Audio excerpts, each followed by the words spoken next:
Retreat ceremony देखने आए हैं। हालांकि सबका डॉक्यूमेंट आइडेंटिटी कार्ड जो है वो मांगा जा रहा है। आप देखिए कि सबका डॉक्यूमेंट चेक किया जा रहा है कि आपके पास डॉक्यूमेंट क्या है, इंडियन है या पाकिस्तान के आप नागरिक हैं, और उसके बाद फिर आगे एंट्री दी जा रही है। कुछ जो भारत के लोग हैं जो पाकिस्तान गए थे वो भी वापस आ रहे हैं। उनसे भी हमने कई लोगों से बात की जो वहाँ पाकिस्तान चले गए थे, उन्हें भी वहाँ से भेजा जा रहा है, चूँकि पाकिस्तान अब यही कर सकता है भारत ने जो किया उसके जवाब में। Search operations continue in different parts of Kashmir. Search operations underway. A Jamaat-e-Islami linked suspect. Gursimran joining us with the details. Gursimran, across Kashmir, there are different operations underway to crack down and to weed out anybody linked to terror. Yes, Niranjan, large-scale anti-terror operations are underway across Jammu and Kashmir, and this is to ensure that the perpetrators and their supporter and the ecosystem that is there of the Pakistan-based terror groups in Jammu and Kashmir that can be dismantled. From the Shopian to Kulgam to Anantnag to Pulwama, we are witnessing that door-to-door search operations are being conducted by the Jammu and Kashmir Police along with the Special Operations Group of the J&K Police, CRPF and Indian Army. These operations are aimed at dismantling the entire ecosystem of the terror that is there in the Kashmir Valley, which is helping these terror groups in revival post-abrogation of Article 370. We have seen the top commanders of every Tanzim in Kashmir, be it Lashkar, Jaish, Hizbul Mujahideen, their entire leadership was wiped out. But this ground infrastructure, this overground ecosystem that was there for these terror groups, that was helping these terror groups to revive, and this was the sole reason behind the attack that has taken place on the pilgrims in Pahalgam, on the tourists in Pahalgam, in which we saw 26 tourists were killed by the Pakistani terrorists, these innocent civilians. And now the entire ecosystem is the dismantling it is the aim of the security forces, and that is what we are witnessing on ground. The Special Operations Group conducting the input-based operations. Also, in the previous FIRs, the Jamaat-e-Islami groups, those who are associated with the banned Jamaats, they are also being thoroughly scanned and searched by these authorities so that their modus operandi can be detected, and also they can be curbed from supporting these terrorists, because the terrorists are Pakistani, but they are getting every kind of a possible support from the ground in Kashmir. That is making it really very challenging for the security forces to track them down. And now the focus is that the perpetrators have to be neutralized. That is what the forces are hunting for. But apart from the perpetrators, the main aim of these operations are to dismantle the entire ecosystem that is prevailing on ground, because once the ecosystem is finished, then there will not be any additional support system for the terrorists, and then they have to be go, that's for sure. And that is what the ground is witnessing, where Zenith and Irawat are reporting from, that how large-scale anti-terror operations are underway. Niranjan. Okay, stay with me. These are pictures coming in of the different search operations underway in Sopore, where suspects are being raided.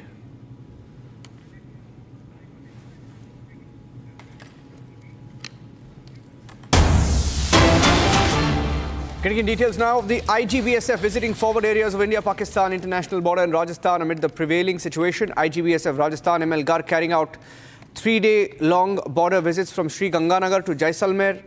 IGBSF reviewing the security arrangements at border outposts in the district of Jaisalmer and also Bikaner.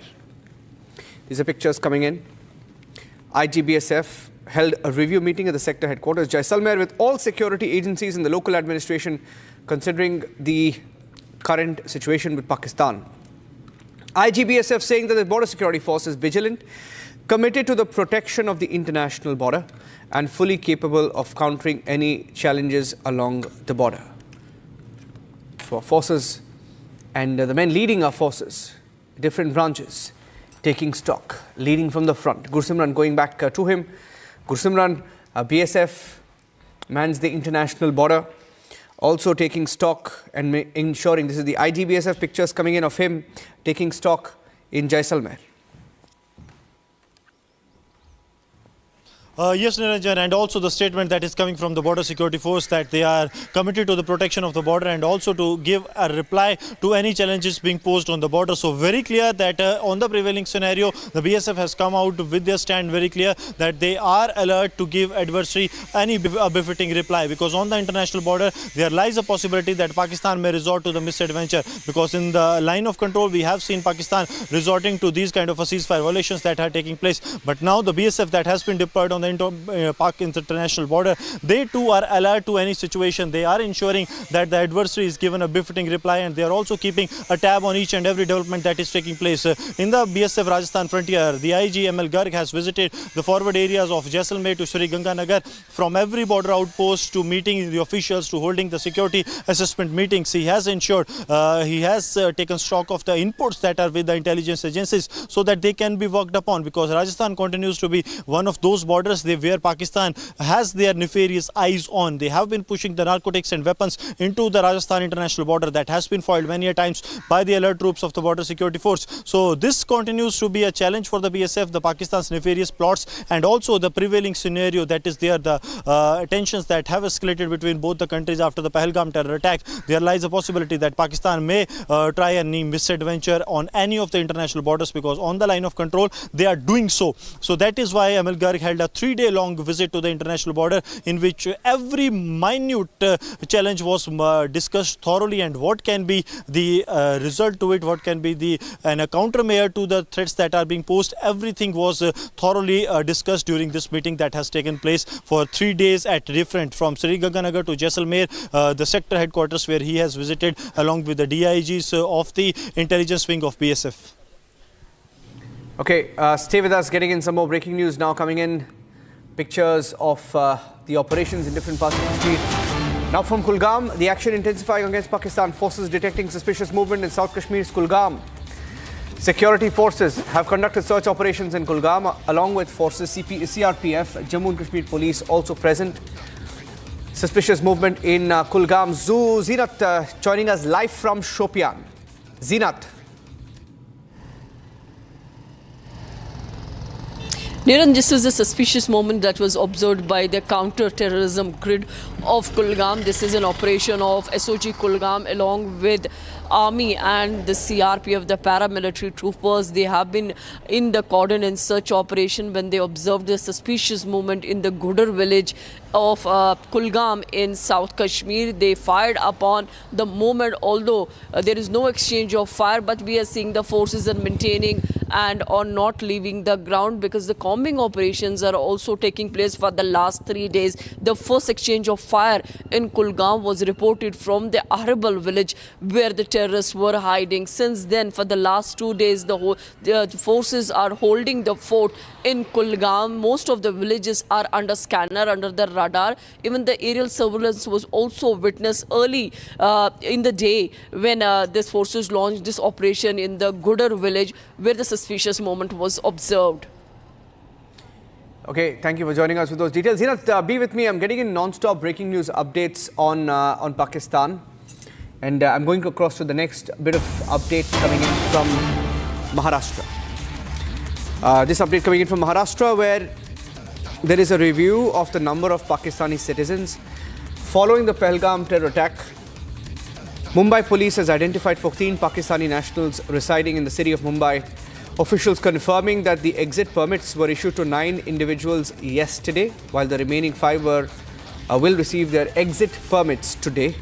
According to the Maharashtra government data, 5,037 Pakistani nationals reside in the state of Maharashtra, 107 untraceable, 34 living illegally.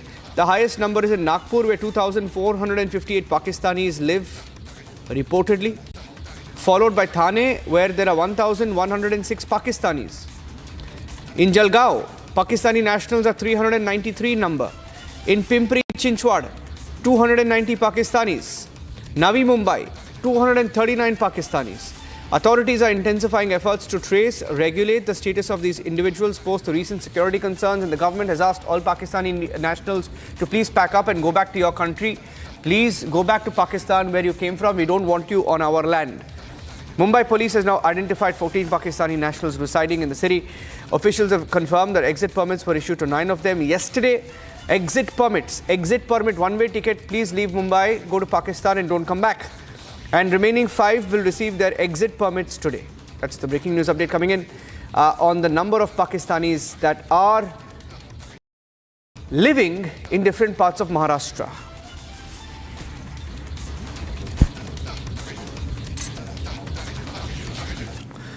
Amid the ongoing protests against Pakistan. It's not just in India where Pakistan is facing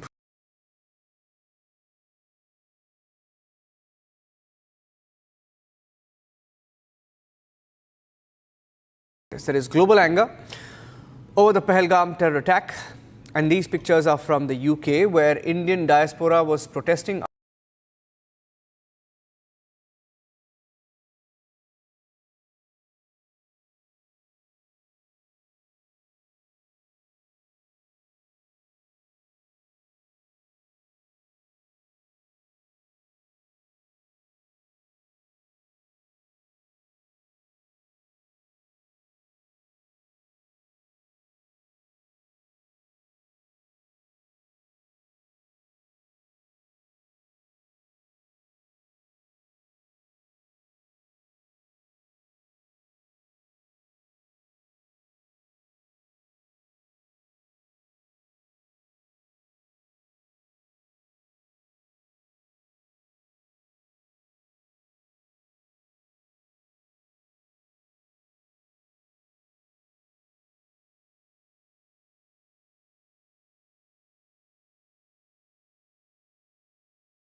don't know.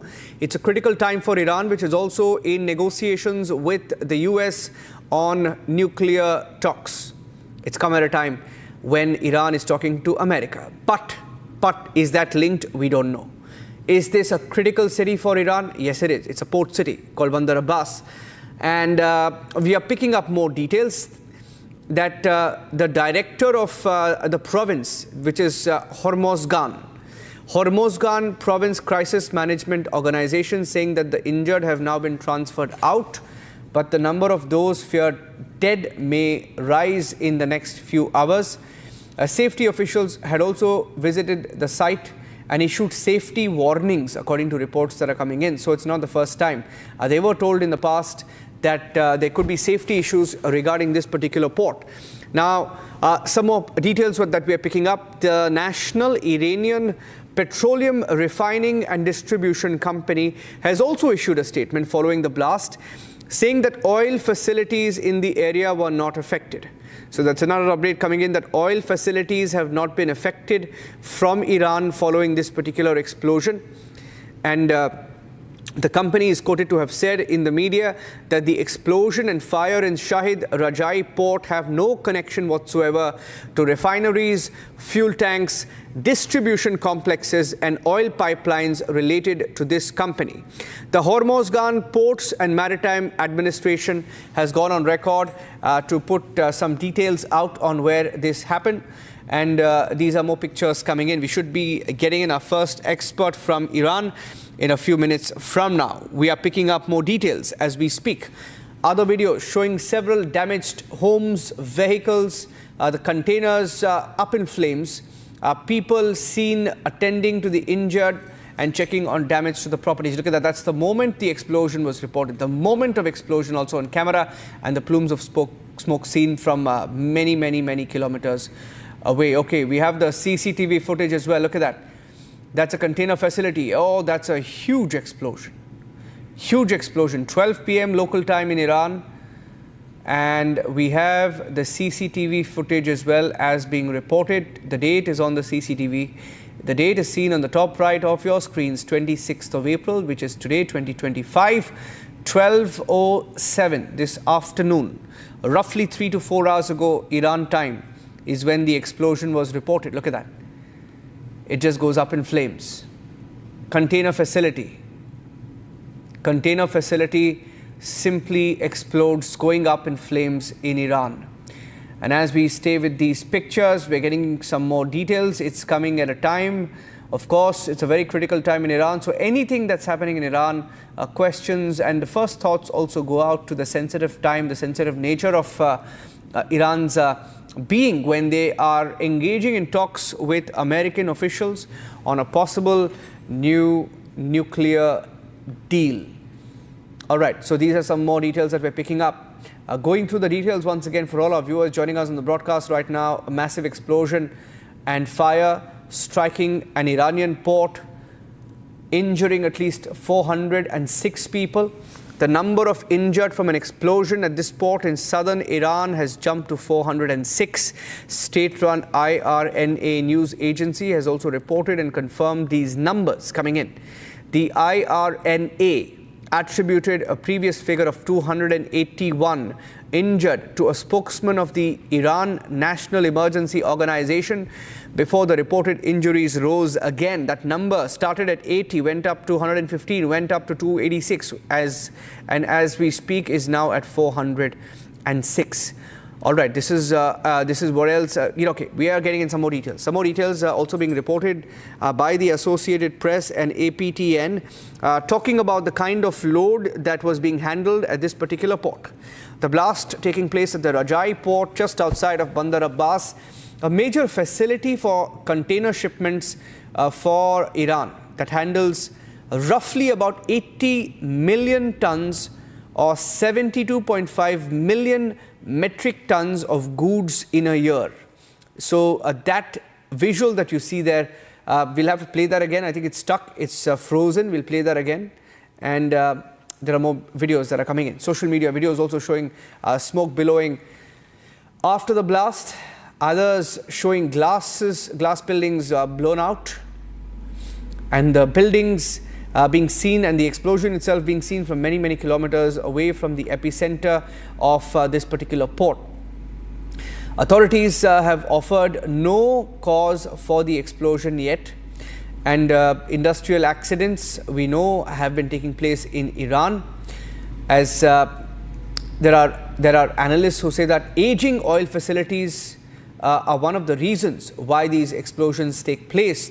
These aging oil facilities also struggle for access to parts under international sanctions, but Iranian state television specifically has ruled out any energy infrastructure as causing or being damaged in this particular blast. Okay, another piece of information that we have is that Mehrdad Hassanzadeh is a provincial disaster management official, has spoken to Iranian state television that first responders were trying to reach the area while others were attempting to evacuate the site. And the officials from the disaster management teams in Iran and at the Bandar Abbas port also saying that the blast came from containers at Rajai port in the city. They haven't elaborated much. State television also reporting that there had been a building collapse caused by the explosion, though there were no immediate other details offered. What you're seeing on your screens is the CCTV. Okay, different videos coming in. There are more and more videos coming in. All right, we have an update now. The number of injured in this particular explosion has gone up to 520. It is a huge explosion. 520 now injured. The number has gone up. It's being updated every minute. 520.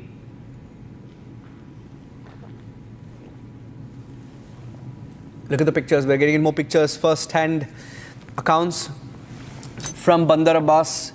You can see the explosion from many, many kilometers away. This seems to be a parking facility and people moving in to try and, okay, this seems to be a hospital, inside a hospital where hundreds of those injured in Iran are being rushed inside to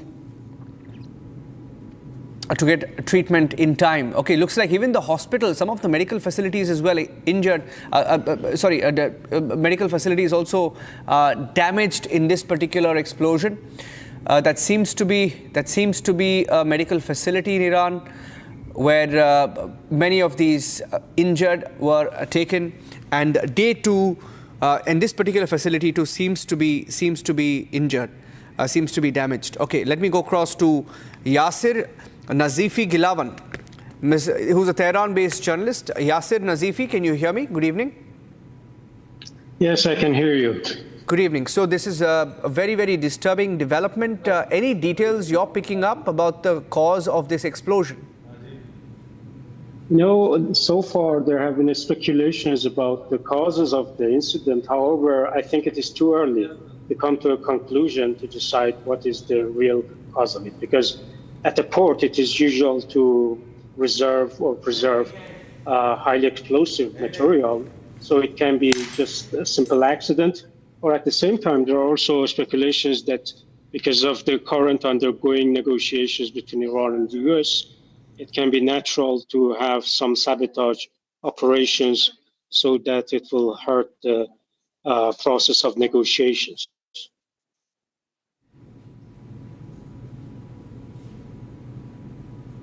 Can you hear me? Yes. Yasir. So yeah, Yasir, yes. you just mentioned that there is speculation over any link to the ongoing negotiations. Is that also being discussed as one of the possibilities? This is something that media people are talking about. However, as I told you earlier, I think it is too early to come to a conclusion because there has to be specialized examination of the scene and also CCTV cameras. All of the things have to be considered, and later on officials will give an answer. However, now it is too early to come to a conclusion. But the scale of the explosion is so big, and so far more than 400 people have been hospitalized. So unfortunately, the explosion has got a big scale, and the number of the casualties is rising. The latest number that I have heard is that more than 400 people have been taken to hospital or the emergency people are working in the area. There are worries about other tanks and reserves of material because there are also other highly explosive material preserved at the port. So I think it is too early to come to a conclusion. We cannot say if it is certainly just an accident or if it is an act of sabotage or terrorism.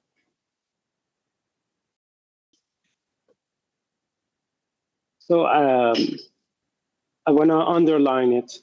Please keep in mind that at this stage, nobody can be sure what is the real cause of it. It can be simply an accident because at the port, they do transport and they send and receive highly explosive material. And at the same time, media people have their own speculations, but it is too early. So we don't have to jump to the conclusion and say that it is an act of terrorism. I think it is. It will be seriously biased or a misunderstanding because it will cause more misunderstanding if we come to a conclusion at the current stage. We have to wait.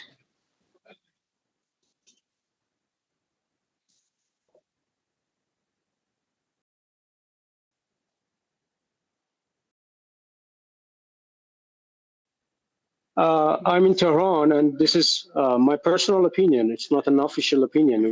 We are still waiting for officials to give us the opinion or the early assessment for the reason of the explosion.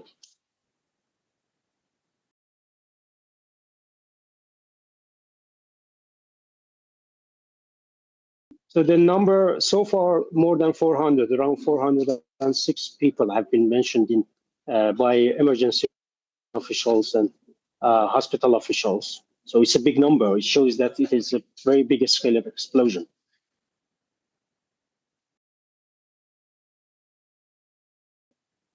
So far, no.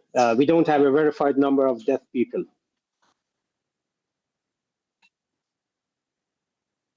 But it is expected to have some people died in the accident. It's quite natural for such a big explosion. We will have some people died.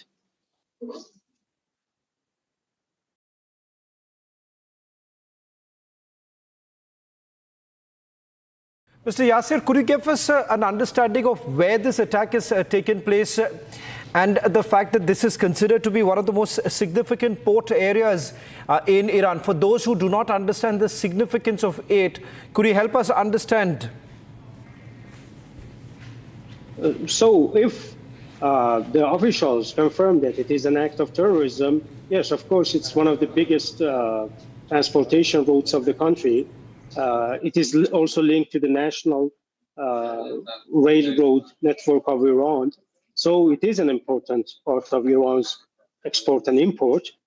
But it's not for sure so far to say that if it has been just a simple accident or if it is just or it is an act of terrorism. So if they confirm that it is an act of terrorism or sabotage, it will be a big blow.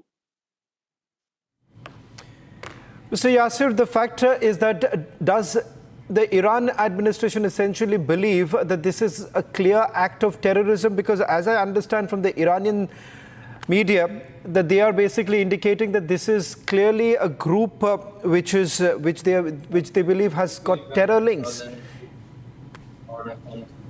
No official has so far commented about it, so we have to wait for just minutes to see what will be the opinion of the officials. What are the initial reports that are suggesting? Because what are the initial reports that are suggesting who's involved behind this? They are accusing Israel because they say that Israel is against the current round of precision of negotiations between Iran and Israel. But so far, nobody can be sure. We have to wait. Just to quickly recap for all our viewers who are tuning in right now, the number of the injured from this explosion that has taken place has increased to 400. This is being reported by the state-run IRNA, that's the news agency, the state news agency. They had earlier attributed a figure of 281, that was the injured. The spokesperson of the Iran's National Emergency Organization has just reported that the number has actually increased. And we have Yasir, who's joining us from Tehran, helping us understand what's really happening on the ground. As far as the relation between Iran and Israel is concerned, remember, there are threats that were issued by the Iranians to the Israelis. Israelis said that it is going to be responded in the manner that they feel it's befitting. Do you believe that the first response that has come in so far is an indication that the Iranians are already indicating that Israel is behind this? You know, the point is that since last month, the Supreme Leader warned officials in Iran that there should be a high status of alert for security officials and intelligence apparatuses. So Iranian officials have been waiting or have been expecting to have sabotage operations or terrorist attacks like this. So there may be some officials who may jump to the conclusion and say that it is an act of terrorism by Israel, but we have to still wait to see the result. Just also keeping in mind the tension that we have right now, because this port is not very far away from Gwadar. It's about 884 kilometers. And the fact that, importantly, as far as Pakistan and Iranians are concerned, their two tensions are on the rise. Is there any indication of the fact that there has been some sort of a retaliation that has been prepared, or what's the sense that you all get on the ground? No, the rivalry between the two ports of Iran and Pakistan are about the Iranian port of Chabahar. It is far from the port that is in the news today. So I think it's out of discussion, and it's not included in the assessments, because normally this port will not have anything to do with the Pakistani port. Okay. I'll just request you, Yasir, to just stay on with us as we're getting in more details of what has happened. A short while back, a report has also now come in from the ministry there. In fact, the provincial disaster management official has just spoken to the Iranian state TV, and they're saying that the first responders are trying to reach the area while others are attempting to evacuate the site. The blast basically came from the containers at the Rajai port in the city. Without elaborating much, the state TV has also reported that there had been a building collapse that was caused by the explosion that took place. However, there are no immediate other details really coming in. Just to help our viewers understand, this is a little far away from the capital city of Tehran. In fact, it is almost 1,000 kilometers away from Iran's capital. And it's on the Strait of Hormuz, the narrow mouth of the Persian Gulf, through which this, remember, a large transportation of oil essentially takes place.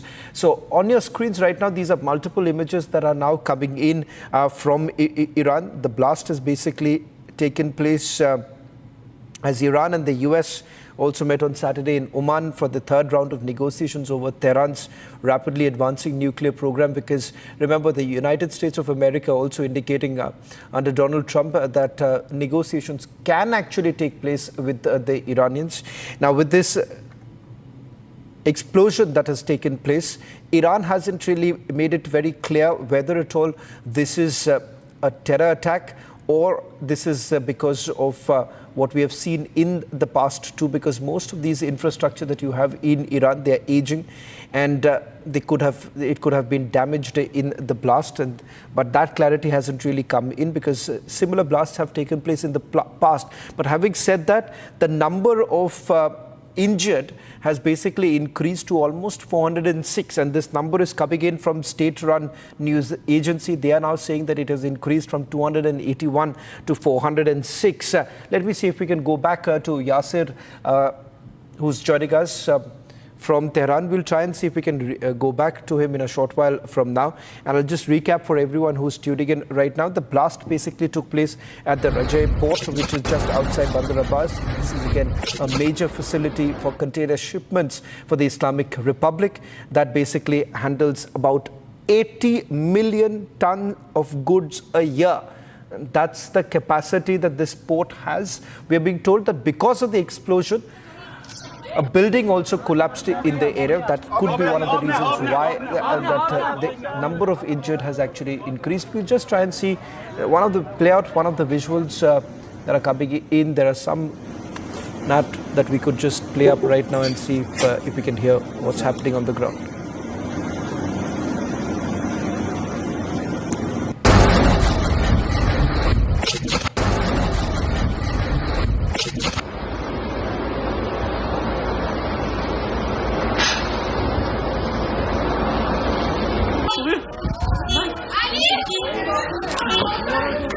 کل خدمات خراب شد.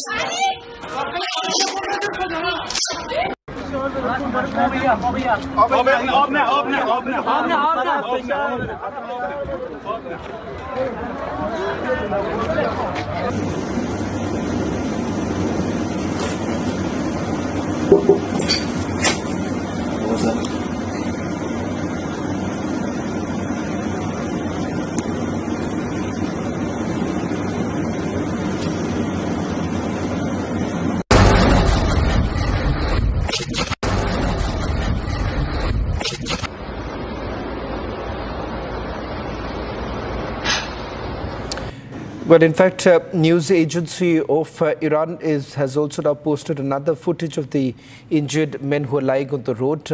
There's absolute confusion on the streets right now as the rescue operation basically continues. Another word coming in from the state TV.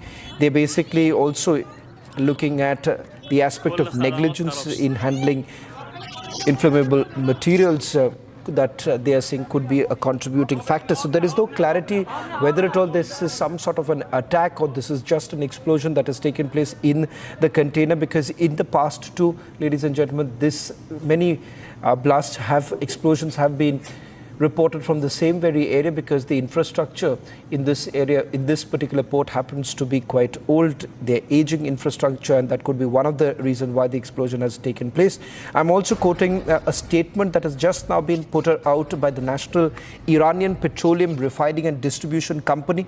They say that the explosion and fire in Shahid Raji port has no connection to refineries, fuel tanks, distribution complexes and oil pipelines related to this company. A big news coming in from Iran as we keep tracking closely.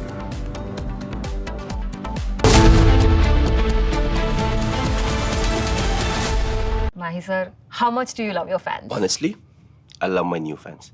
पुराने वाले बेकार में शोर करते sir fans हैं शोर तो करेंगे ही ना नए वाले नहीं करते and they listen to what I say. The new generation Orient BLDC fans. Super silent performance with voice control. सिली में आए तो और Cricket fans. अब आया असली स्वाद। अब आया स्वाद। जब स्वाद के पड़े हो लाले तो MDH का चंकी चाट मसाला डालें। MDH का Chunky chaat masala. MDH. As far as the strike options are concerned for the Indian Armed Forces, so you see, the first priority will be the launch pads, the terrorist launch pads from where these terrorists come in. They basically take harbor or take rest. Then they reorganize and regroup, and from there they are dispatched by the Pakistan fraternity. And so, keeping this in mind, we have places like Muridke. Then you have Shankargarh, Bimbar, then Kotli, you have a place called Samani, then Rawala Kot, Lipa, then you have... At RSJ, you don't just learn journalism. You walk the hall with the people making the news. From the newsmakers to political leaders to defense experts, all at the Republic headquarters. It's the only place where you can learn and build your network. Apply now.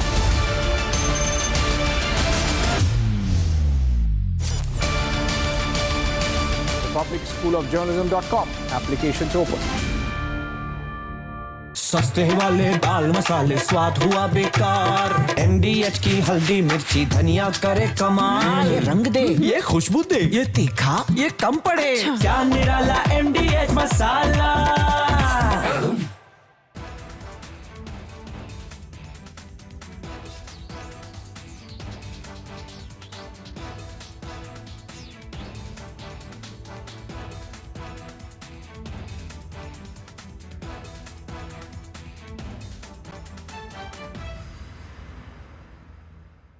जुल्दे यार तुम मौत की कसम इधर गई है गुंडे गुंडे बेटी गुंडे আপনি বলুন হিন্দু বলে বেড়েছে বলুন কাল রাতে আমাকে বলেছেন হিন্দু বলে মেরেছে বলুন বলুন আপনি মুসলিম আপনি কি কালমা পড়তে জানেন না জানি না বলুন এদের বলুন সেকুলার নেতাদের বলুন এভাবে টেনে আর আগের দিনে যেহেতু বৃষ্টি হচ্ছে ওখানে কাদাও ছিল আমার বাচ্চাটাকে টেনে দেখছে করে চেঁচাতে চেঁচাতে যাচ্ছে আমি না বুঝতে পারিনি কি হলো হঠাৎ কি হলো আমি পেছনে যখন ঘুরি তখন দেখি ডিস্টেন্স ছিল ধরুন আমি আপনি একটা লোক রান করছে এভাবে মেরে দিল ডান শেষ আওয়াজ হচ্ছে ও বলছে মামা ফায়ার গান ইট ইজ পাটাশ it's sound it's so loud sound ও তো কাঁপছে মামা সাউন্ড করে কাঁপছে আর আমার হাজবেন্ড ও একটু নার্ভাসও হয়ে গেছিল ও বুঝতে পারেনি যে এরকম terrorist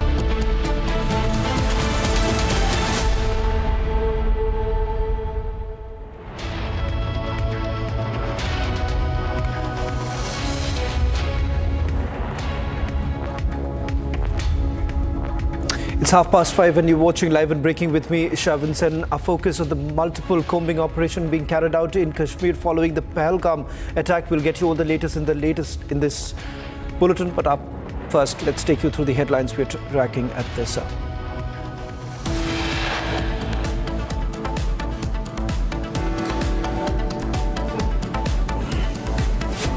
A massive explosion. Anti-terror operation being carried out in Kulgam and several other combing operations also being carried out in the Jammu division.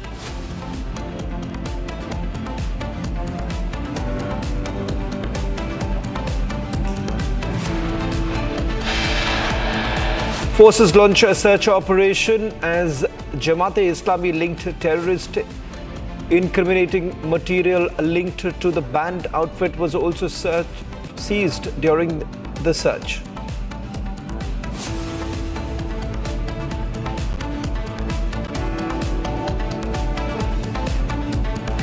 Indian Army successfully busted a terror hideout in the Machal area of North Kashmir's Kupwara district. A large cache of arms and ammunition have also been recovered, including AK series rifles. Pakistani defense attaché publicly threatens civilians, makes throat-slitting gestures at protesters outside the High Commission in London. Pakistan, stop terrorism! Pakistan, stop terrorism! Pakistan, stop terrorism! Pakistan, stop terrorism! Protests against Pakistan takes global stage. Indian diaspora demonstrates outside Pakistan High Commission in London, Copenhagen as well as in Melbourne.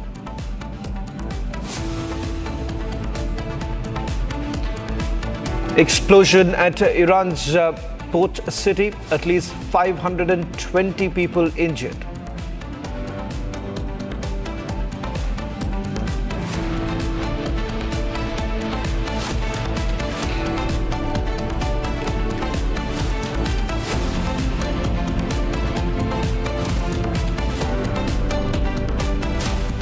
We started this edition with breaking news now coming in from the port city in Iran, Bandar Abbas, where we give it to understand an explosion that took place a short while back. 520 people have been injured. Iran has now ordered a probe into the Bandar Abbas explosion. They're essentially not ruling out the possibility of this being a terror attack. But having said that, there's no official statement that Iran has put out as yet. In fact, some statements have come in from the companies that have been operating from the Shahid Raji port, and they say that it has no connection to refineries, fuel tanks, distribution complexes and oil pipelines that have been related to this company. In fact, let me just tell you where this explosion has taken place and the significance of this very place where the blast has actually taken place, because it is not very far away from certain other ports cities. And it's important to point out here that the explosion that has basically taken place, they're basically looking at whether at all there is any terror link. First, Iran's Shahid Raji port to Gwadar in Pakistan is roughly about 884 kilometers away. Shahid Raji to Chabar port is about 690 kilometers, and Chabar to Gwadar is about 200 kilometers from Karachi. Now, important to point out here on the screens, what you see, these are the latest images now coming in, put out by the state media a short while back, where they're saying that about 520, that's the latest coming in, those who have been injured in the explosion that has taken place. Now, the large blast that shattered the windows within a radius of several kilometers, and there's also footage now coming in of a mushrooming cloud forming following the explosion. Now, you just see that on your screens, that the cloud forming thereafter, after the explosion that has taken place. Now, Iran, however, hasn't made any official statement. This, interestingly, has happened when Iran is having the third round of nuclear talks with the United States of America in Oman, and although the cause of explosion was not immediately clear. Now, Iran currently has also been indicating that the firefighting operation is underway at the Bandar Abbas port. In fact, they have not been able to bring it under control, is what we are given to understand. Having said that, it's important to point out here that while there is no official statement, some authorities, some reports coming in from the Iranian media that the authorities are not really ruling out the possibility of a terror attack. Now, where exactly has this attack taken place? The location of it is also extremely important, because remember, this is the very port which basically handles about 80 million tons of goods every year. And this is not very far away from the Strait of Hormuz. So it's important to point out here, as far as the oil trade is concerned, large part of the oil trade basically takes place in this very area. Now, these are the latest images coming in of the rescue operation that is being carried out by the Iranian authorities. In fact, the first number that they had put out was about 281, and this is basically now increased to about 406. And thereafter, the latest now coming in is of about 520 people who have already been injured. Now, authorities, however, they've not offered any cause for the explosion yet, because remember, in this area, industrial accidents keep happening because of the aging oil facilities, and they essentially struggle for access to parts under international sanctions. That's one of the other reasons why. So one cannot really take away the fact that that could be one of the possibilities, because the Iranian state TV hasn't really made any statement as yet. Yasir is also joining us right now. Yasir is joining us from Tehran. Yasir, how important is this very place because this is not very far away from the Strait of Hormuz, and the very fact that it has come under intense pressure, particularly following the international sanctions that have come in. So it's an aging facility, as I understand. Hello, thanks for having me. Pay attention that the Strait of Hormuz is not in a small area. So it is an international corridor that Iran has got border from hundreds of kilometers before it and after it. So this is one small place, if we consider the size of the border that Iran has with this water corridor.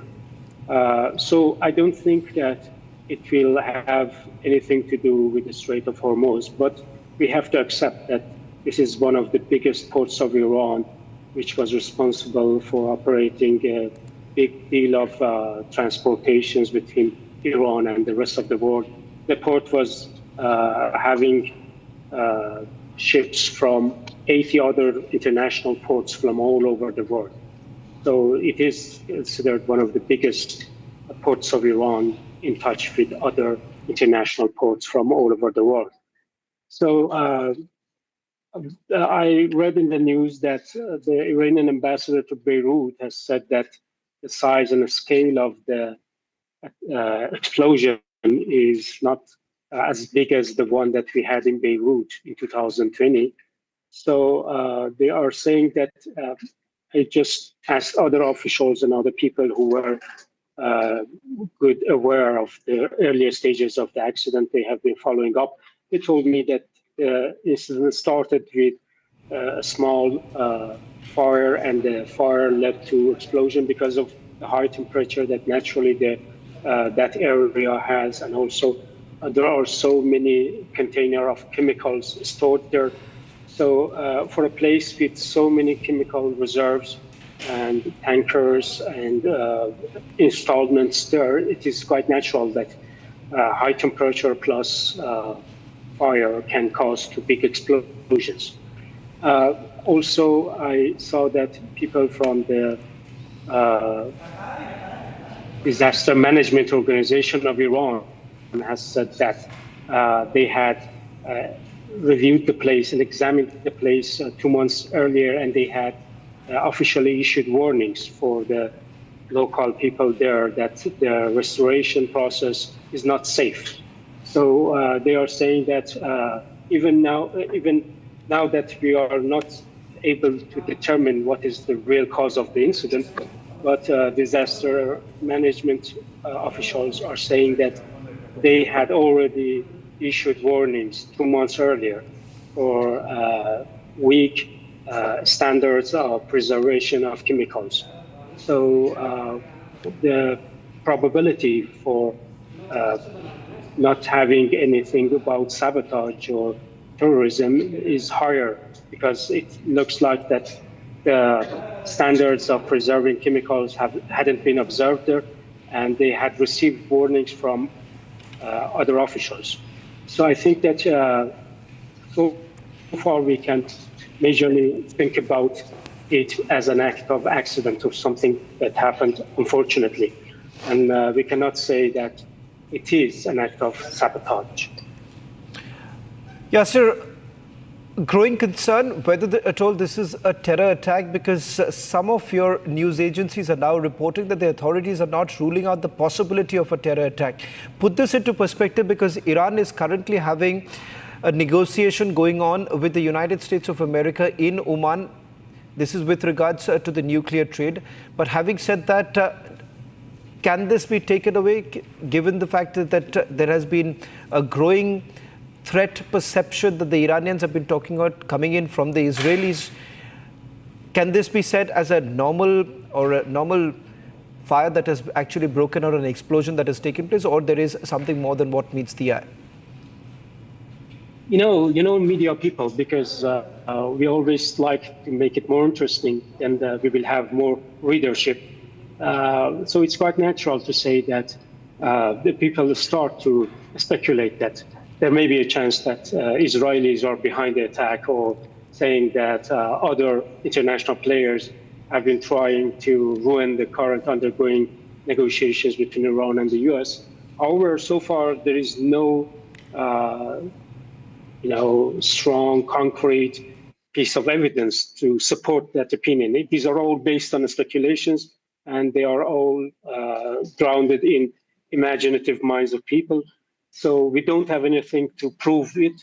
So I think it's wise to follow up the evidence that we have here. And as I said, disaster management officials have had interview in the last 2 hours, and they have said that they had issued warnings before, and both officials were responsible for preservation of chemical weapons, and the lack of good standards or poor standards of preserving chemicals can be the number one reason. And so far we don't have anything, unless the excitement that the media people have to say that, okay, it is concurrent with negotiations.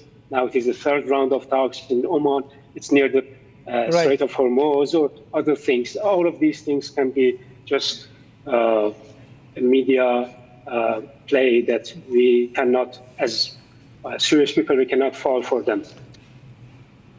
Well, thank you very much, Yasir, for joining us from Tehran and getting us the latest details. We'll be closely tracking the story because there is absolutely no clarity whether at all this is a terror attack or an explosion at an aging facility. Shifting focus now to the other big story that we've been tracking. There have been multiple anti-terror combing operations that are being carried out in South Kashmir. In fact, this morning there was also a recovery that was made from the associates of an active elite terrorist, recovered arms and ammunition from their possession. There's a massive crackdown that is basically underway.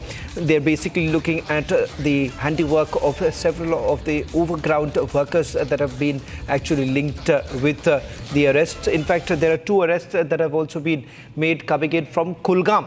2 terror associates have been arrested by the Jammu and Kashmir police. This is a crackdown, an ongoing crackdown on the OGWs, the overground workers. In fact, we give it to understand in the last few hours, since the time the attack has taken place, over 250 have already been questioned by the Jammu and Kashmir police. That's the latest now coming in. We'll try and see if we can get across to our Srinagar Bureau Chief Zeenat, who's joining us on the broadcast. Zeenat, part of the anti-terror ops that are basically underway. In fact, we've lost the count of the number of anti-terror ops that are being carried out. Give us a sense of the operations that have been carried out since this morning, and who are these terror associates who have been arrested by the Jammu and Kashmir police? See, in Kulgam, once again, we are seeing a crackdown on the terror when the 2 terror associates have been arrested by the concerned police in Koimu of Kulgam, where the pistols, rounds, magazines and other things have been recovered from the local terror associates of the Lashkar-e-Toiba. Meanwhile, talking about the count of operations that have been going on, they are multiple. There is no limit to the operations now. The way the combing or the CASOs or the DASOs, even targeting the hideouts are concerned, or taking people for the interrogation in the 10 districts of the Kashmir Valley. We have seen the operations, the CASOs in Sirgufara, Koihama, then Virinag, Sirgufara side, then Hapatnad. These are some of the villages and the infiltration routes that the terrorists have used while infiltrating into the Baisaran village of Shopian, where this Pahalgam, where this incident has taken place. If we take the right from the Pahalgam, then you will come to the Kulgam, where the 2 operations are carried. One is being done at the Gudar village of Kulgam, where the suspicious moment was observed, and still the forces are holding the ground. Then is this Kulgam, Koimu, where the 2 OGWs have been arrested. From the Kulgam, if we shift to Shopian, again in the morning, midnight rather, a house of Shahid Kutte was demolished. He's an elite operative for a long time, and today his house was razed to the ground. From there, if we go to Kulgam, again a house was razed of elite active terrorists who have been in the terror business for last 6 years now. And in Central Kashmir's Srinagar's downtown, we witnessed the raids related to UAPA, and in fact the raids were also carried in Chanapora area and the Batmalo area. Chanapora, which is the uptown of Srinagar state. Then coming to the North Kashmir, in North Kashmir again an action was witnessed from Sopore, where again the CASO was launched, and also people were questioned from Kupwara in Matsalbaur. Zeenat, I'm sorry, some breaking news now is also coming in. There is some I'm sorry to interrupt you. There's breaking news now coming in from Jammu. In fact, BSF officers are now paying respect to the victims of Pahalgam. These are live images now coming in. We'll try and see if we can go across to Gursibran. The Border Security Force now paying respect to those who have lost their lives in the dastardly attack that was carried out by the Pakistanis in Pahalgam. The Border Security Force here This is at the border. Remember, there have been multiple restrictions that have also been brought in, increased surveillance along the international border right now. My colleague Gursimran, in fact, is also reporting from there as these live images are coming in. Gursimran, walk us through the details that you're picking up. In fact, this appears to be from one of the cantonment of the border security force. What more details can you share with us? See, Shavan, now the Border Security Force has paid the solemn tribute to the 26 victims of the Pahalgam terror attack, in which brave hearts of these civilians, they were brutally killed by the Pakistani terrorists in a drastic terror attack. I'll request Gaurav to keep showing you the visuals that this is the downscaled beating retreat ceremony that is taking place here at the Indo-Pakistan border. It has been decided that there will be no culture program or any kind of a celebrations that will take place here at the Indo-Pakistan international border. This comes after the decision was taken by the BSF to downscale the observing this beating the retreat ceremony at the Atari-Wagah border, and now the same has been done here at the Indo-Pakistan international border. Gaurav is showing you the visuals as the ceremony begins. Before the ceremony started, the visuals that we were showing you earlier, that all 26 victims' names were taken here and a salute was paid after observing a 2-minute silence by the border security force. And now the beating retreat ceremony is starting. It's important to mention that this is one of the sensitive borders, the Jammu international border, because here there lies a threat of the Pakistan trying to disrupt the peace, and the peace here remains the priority of the BSF, but Pakistan is making desperate attempts. Yesterday, what we learned from the BSF sources that Pakistan has increased the deployment of the 13 Chenab Rangers along with the 14 and 26 Chenab Rangers that have been deployed along the Indo-Pakistan international border in Jammu, Kathua and Samba. And this border right now, from where we are reporting, we are 150 meters away from the Pakistani territory, and the zero line gates have been closed as a precautionary measure by the border security force. Here, as you see, this is the display of the valor and the courage of the BSF, because this decision of carrying out the beating retreat ceremony at the international border was taken by the BSF, though it was objected by the Pakistani side, stating that they do not consider this as the international border but as a disputed line, what they called. But BSF made it very firm to the Pakistani side that their objections to any of the boundaries that has been demarcated along the international border does not hold any grounds, and that's why it was decided that the BSF will be carrying out the beating the retreat ceremony unilaterally on its own side every weekend, that is Saturday and Sunday. Though keeping in view the Pahalgam terror attack that has taken place, it was decided that the ceremony will be downscaled to only the drills that will be carried out during the ceremony, beating the retreat ceremony, and there will not be any of the cultural or the ceremonial program or the celebrations that will take place. And now in the frame you see, this is the BSF Mahila Wahini. These are the women soldiers of the border security force that are carrying out the drills. This sends a message of the BSF's valor and the BSF's commitment towards securing the borders. It's important to mention that this border has seen. Well, that's the live report now coming in from Jammu as the border security force also carries out their drill. Shift our focus now to the search operations that are basically underway at multiple locations in the Kashmir zone. Let's shift our focus to Pahalgam. In fact, we're being told that search operations are being carried out in Kulgam, Supor as well as Kupwara, and there's a massive search operation that is basically underway at 3 locations. At 3 locations in Kashmir as we speak right now, starting from Kulgam, Supor, as well as a few other locations in Kashmir. Let me also go across to my colleague Arawat, who's joining us from Pahalgam. Arawat, what more details are you picking up? Are these searches being carried out only by the Jammu and Kashmir police?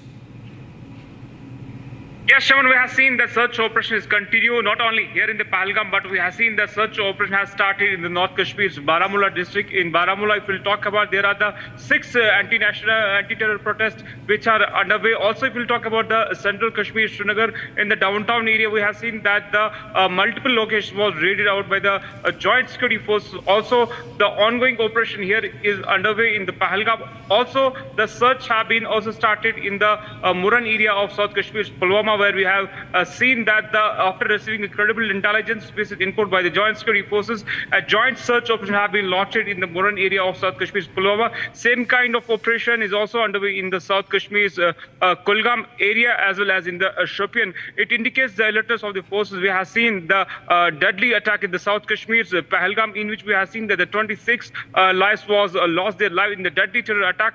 Then after we have seen that these kind of anti-terror protests activities are taking place in the various parts of the Kashmir, and we have seen these search operations are being carried out by the forces in the parts of the Kashmir Valley. Yes, Shaman. Well, thank you very much, Arawat, for getting us the latest details. But before I just let you go, one quick question with regards to those attackers who are still at large, the terrorists who are still at large. Any further information now coming in from the Jammu and Kashmir police with regards to those who have been identified? Are they saying that there were more terrorists who were involved?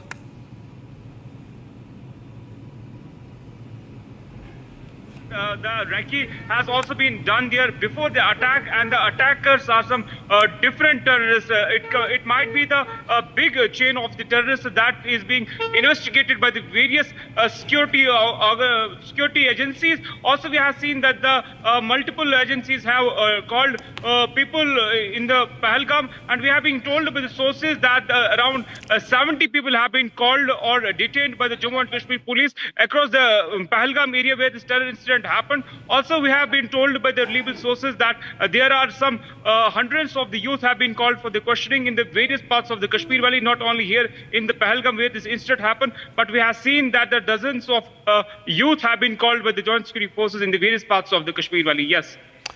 Well, thank you very much, Arawat, for getting us the latest details.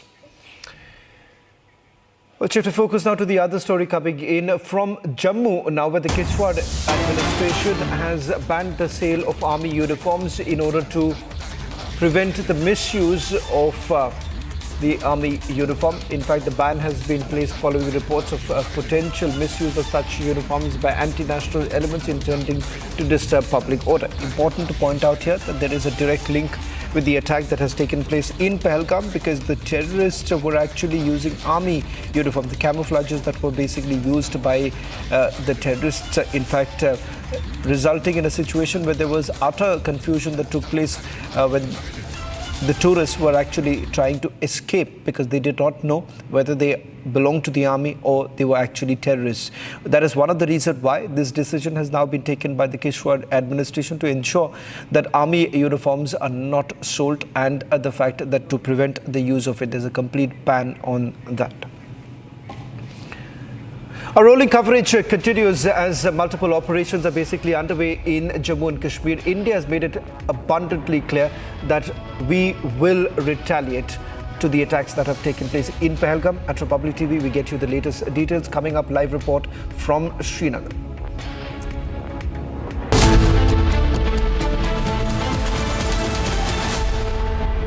Mahi sir, how much do you love your fans? Honestly, I love my new fans. पुराने वाले बेकार में शोर करते sir fans हैं, शोर तो करेंगे ही ना? नए वाले नहीं करते. And they listen to what I say. The new generation Orient BLDC fans. Super silent performance with voice control. Silly me, I thought. Cricket fans. MDH की देगी मिर्च, देगी मिर्च का तड़का, अंग अंग फड़का. MDH की देगी मिर्च. As far as the strike options are concerned for the Indian Armed Forces, so you see, the first priority will be the launch pads, the terrorist launch pads from where these terrorists come in. They basically take harbor.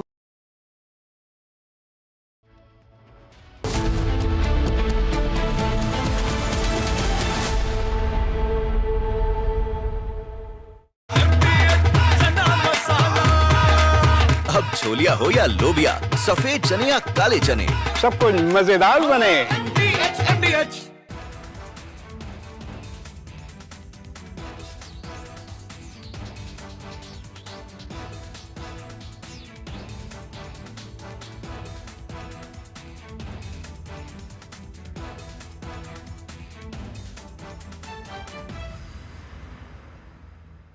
जुलदे यार तुम मौत की कसम है गुंडे गुंडे बेटी गुंडे আপনি বলুন হিন্দু বলে বেড়েছে বলুন কাল রাতে আমাকে বলেছেন হিন্দু বলে মেরেছে বলুন বলুন আপনি মুসলিম আপনি কি কালমা পড়তে জানেন না জানি না বলুন এদের বলুন সেকুলার নেতাদের বলুন এভাবে টেনে আর আগের দিনে যেহেতু বৃষ্টি হয়েছে ওখানে কাদাও ছিল আমার বাচ্চাটাকে টেনে দেখছে করে চেঁচাতে যাচ্ছে আমি না বুঝতে পারিনি কি হলো হঠাৎ কি হলো আমি পেছনে যখন ঘুরি তখন দেখি ডিস্টেন্স ছিল ধরুন আমি আপনি একটা লোক রান করছে এভাবে মেরে দিল ডান শেষ আওয়াজ হচ্ছে ও বলছে মামা ফায়ার গান ইট ইজ পাটাশ it's sound it's so loud sound ও তো কাঁদছে মামা সাউন্ড করে কাঁদছে আর আমার হাজবেন্ড ও একটু নার্ভাসও হয়ে গেছিল ও বুঝতে পারেনি যে এরকম টেররিস্ট অ্যাটাক হবে আর ততক্ষণ ওই টেররিস্টটা চলে এসেছিল ওর এখানে একটা ক্যামেরা ছিল তো ও বলছে যে কারা কারা মুসলিম সরে যান কারা কারা মুসলিম সরে যান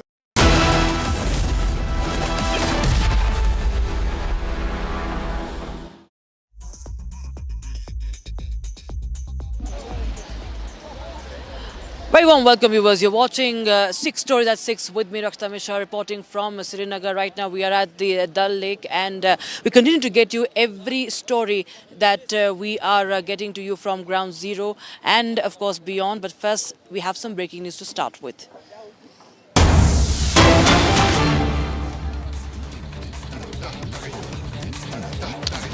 Right, we have update on the Kulgam anti-terror operation right now as we speak.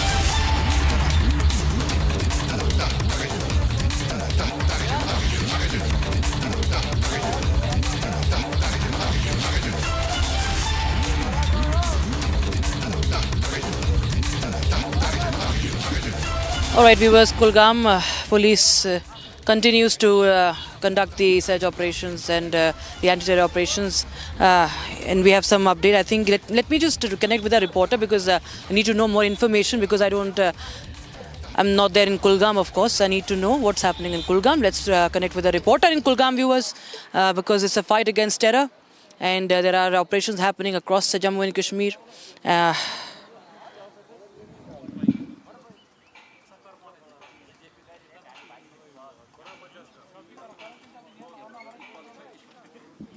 In a joint operation with one Rashtra. Zina joins on the phone. Zina, tell us the latest update we have right now. We understand that 2 terror associates have been arrested. See, Rakshita, this is a news coming in from the Kulgam where the 2 terror associates have been arrested. Where the 2 terror associates have been arrested in Kulgam by the concerned district police. In the some arms and ammunitions have been recovered from the possession and they have been taken into the custody. A fire has also been registered in this regard in the Koimu police station. Koimu as Kulgam's part is in news because Kulgam is already witnessing the 2 operations at present. One was this where the 2 OGWs have been arrested along with the arms and ammunitions, and the another one is in the Gudar village of Kulgam where the suspicious movement of the terrorists were observed by the joint forces they tried to fire upon the suspicious movement, although no contact with the hiding terrorists has been established. The CASO was launched only after getting the credible leads upon the movement of terrorists or the presence of terrorists in the Gudar village of Kulgam. You remember just 2 days back there was another anti-terror operation that was carried by the Kulgam police in Arbal. That time the exchange of fire was witnessed and also the encounter started. First exchange of fire was reported around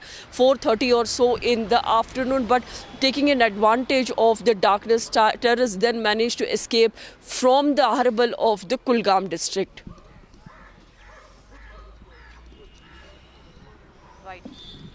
All right. In fact, there are, of course, it's a very high-scale operation that we are, talking about here. But any links to any terror outfit that has been ascertained or anything else that has been seized here, Zenith?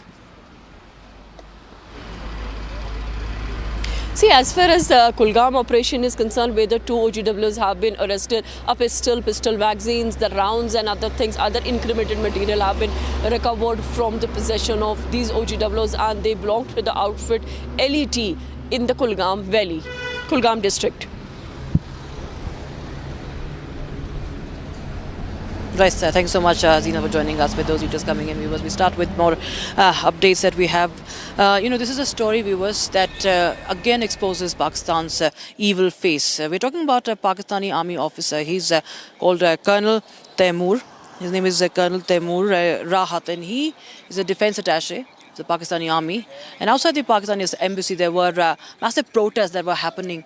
Indians were protesting, even Jewish people were protesting against Pakistan after the Pahalgam terror attack. And this man comes out and shows threat. He in fact makes threatening gestures to the Indian protesters out here. He makes the slit throat gesture out there, and also holds a placard showing Group Captain Abhinandan and saying "How's the tea?" It was written there, and that of course shows the real face once again. It's not news to us, but it's something that is extremely insensitive, and it's an abhorrent gesture. We have Major Samarpal Tur, defense expert, joining us on the broadcast. Major Tur, when you see this visual, do you get surprised? I don't think so you get surprised, because we all know this mentality, this Zia-ul-Haq mentality that these people in the Pakistani army have. We all know what are their evil designs, as even the defense minister talked about. But this is something that's very atrocious. And again, the Pakistanis are showing their real face.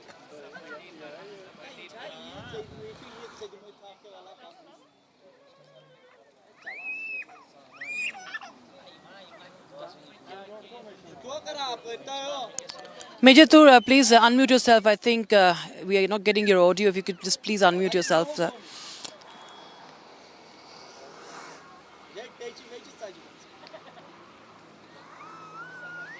All right, we'll reconnect with Major Tur once again, viewers. But that's a video. If we are running that video on our screens, that is the real face. You see that how this man was at the embassy in London. There were massive protests all across the country, all across the world. Pakistani High Commission balcony, Colonel Taimur, Pakistan Defense Attaché Colonel Taimur Rahat, brazenly he rubs salt on the wounds of those innocent lives that have been lost, the innocent Indian lives that have been lost, and he clearly is showing that throat-slitting gesture, and he's pointing out to the Indian protesters there. This is the ugly, evil face of Pakistani army. They call for a neutral investigation. They are scrambling for options to how to cover up, but it's for the world to see, and it's the world to know who is behind this dastardly attack that has claimed the lives of 28 people. 26 innocent Indian lives have also been lost, and it's a clip that has gone viral, viewers. Pakistan's defense attaché, Colonel Taimur, brazenly seen running his hand across his neck in a gesture to slit the Indian throat. Look at the mentality of a high-ranking officer of Pakistani army, viewers. That's completely visible out there. His threatening gesture towards Indian protesters in London. And in fact, as we speak, viewers, there's some breaking news. There's some breaking news coming in right now. There are multiple raids that are being conducted in Srinagar also, where we're reporting from. In fact, police have conducted multiple raids at least 64 terror associates in Srinagar, and overground workers and the terrorist associates linked to the banned outfits. Remember, there are banned outfits like the Jamaat Islami also, and people linked to it have also been identified and questioned. And now we have raids that are carried out across Srinagar at the residences of individuals associated with terror outfits such as the Lashkar-e-Taiba, the Jaish-e-Mohammed, ISJK, JKLF and the TRF. So that's the breaking news we have right now.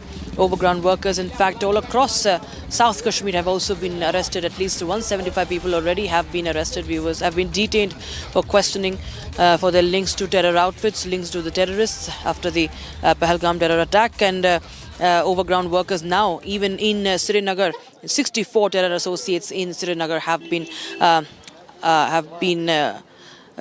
now raided. At least the residences of 64 terror associates have been raided in Srinagar. Zeenat joins us for more. Zeenat, well, this is of course a huge development. 64 terror associates in Srinagar itself have been raided by the police.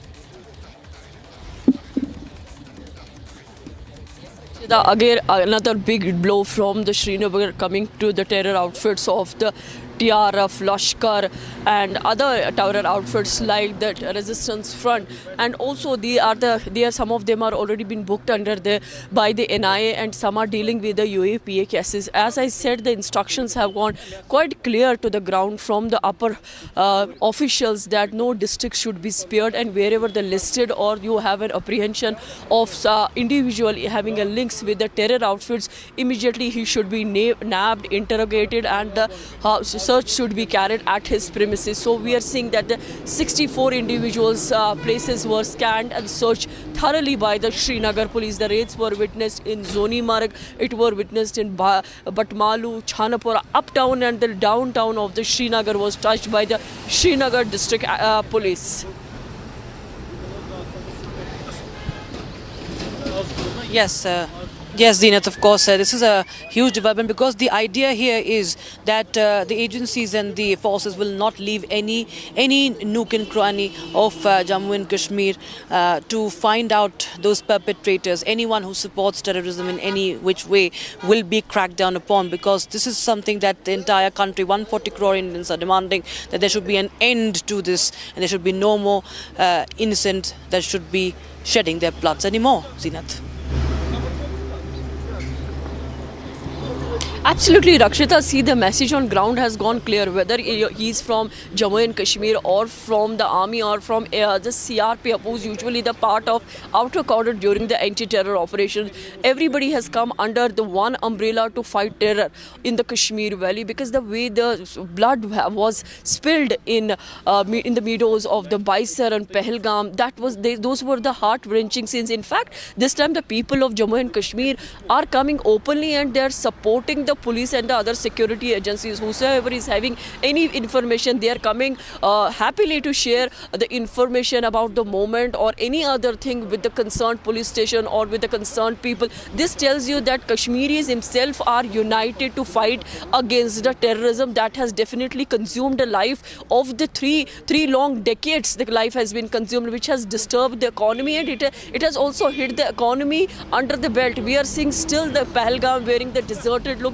Even the other tourist places, the people have not been into the business like that, or there are grim faces that can be seen, that Kashmir is known for the hospitality and the Kashmirian. And those who have carried this crime, they are not the part of the Kashmir. They don't belong to the Kashmiri soil. So people have been openly talking about the terrorism in the Kashmir Valley by doing the candlelight vigil, by picking up the poster. You read what the message they are giving, that the terrorism will not be tolerated, or putting up the flags, black flags, giving a silent message that they are not with what has happened on 22nd of this month. All this is there, that is brewing up on the ground. Meanwhile, we are seeing the neighbors, the India and the Pakistan at the Logger Hub. India has quite confirmed and has very boldly made a posturing that India will retaliate, and will retaliate in the bold manner this time. And Pakistan is definitely has pressed the panic button by seeing that the India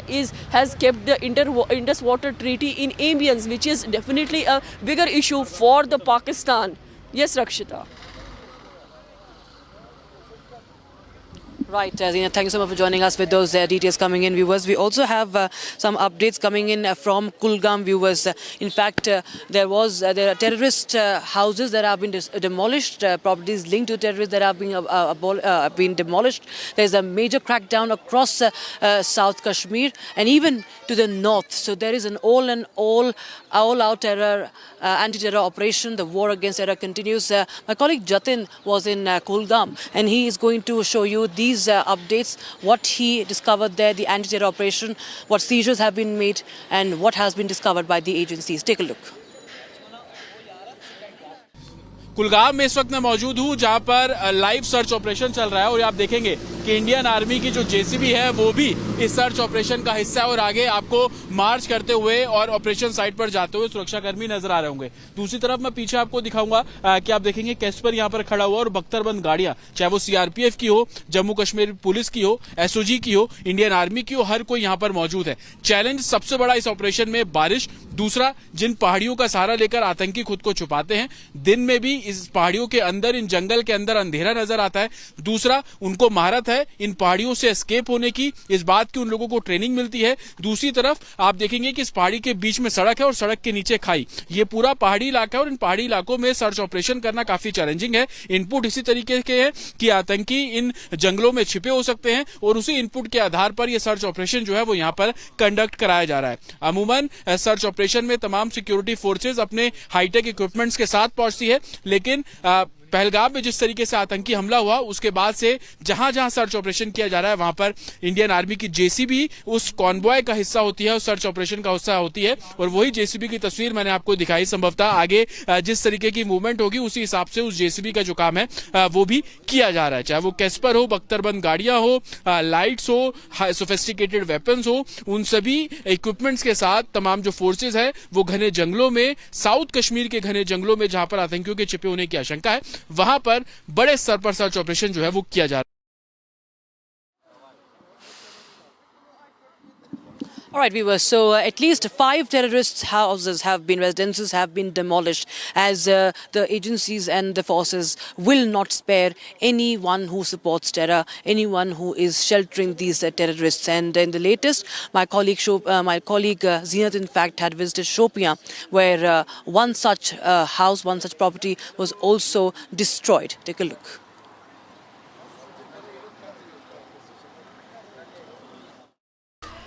This is Zakir Ahmed Lashkar Toiba's terrorist residence, and this house has been demolished by the administration here.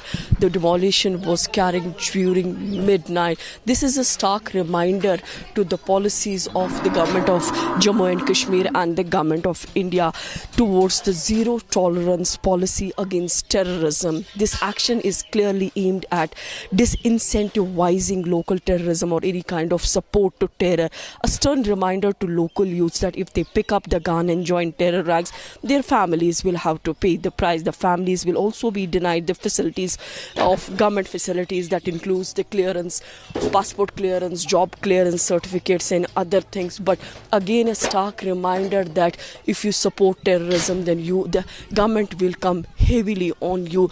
This is the house of the Zakir Ahmed who has joined the terror outfit. Long back he has been involved in the multiple killings as per the security operators here, and now here we see the family members after the demolition drive was carried by the administration. We see the inmates of this house collecting their valuables, whatever they are able to retrieve from the rubles, from the debris of this house. So the neighbors have also chipped in. But yes, the terror attack that was carried in Baisaran Valley of Pahalgam in South Kashmir, all these actions are coming after the incident which is known now as the civilian massacre in South Kashmir. We are reporting from Srinagar Shopian. This is a part of South Kashmir here. Again, a demolition drive was carried by the administration along with joint forces. The house belongs to Shahid Kote of LET. Shahid Kote is known for his involvement in the terror attacks. In past, he has been involved into the targeted killings as well. But now his name has surfaced in Baisaran attack. One can see the visuals from this very place where the house has been demolished. It has been razed to the ground.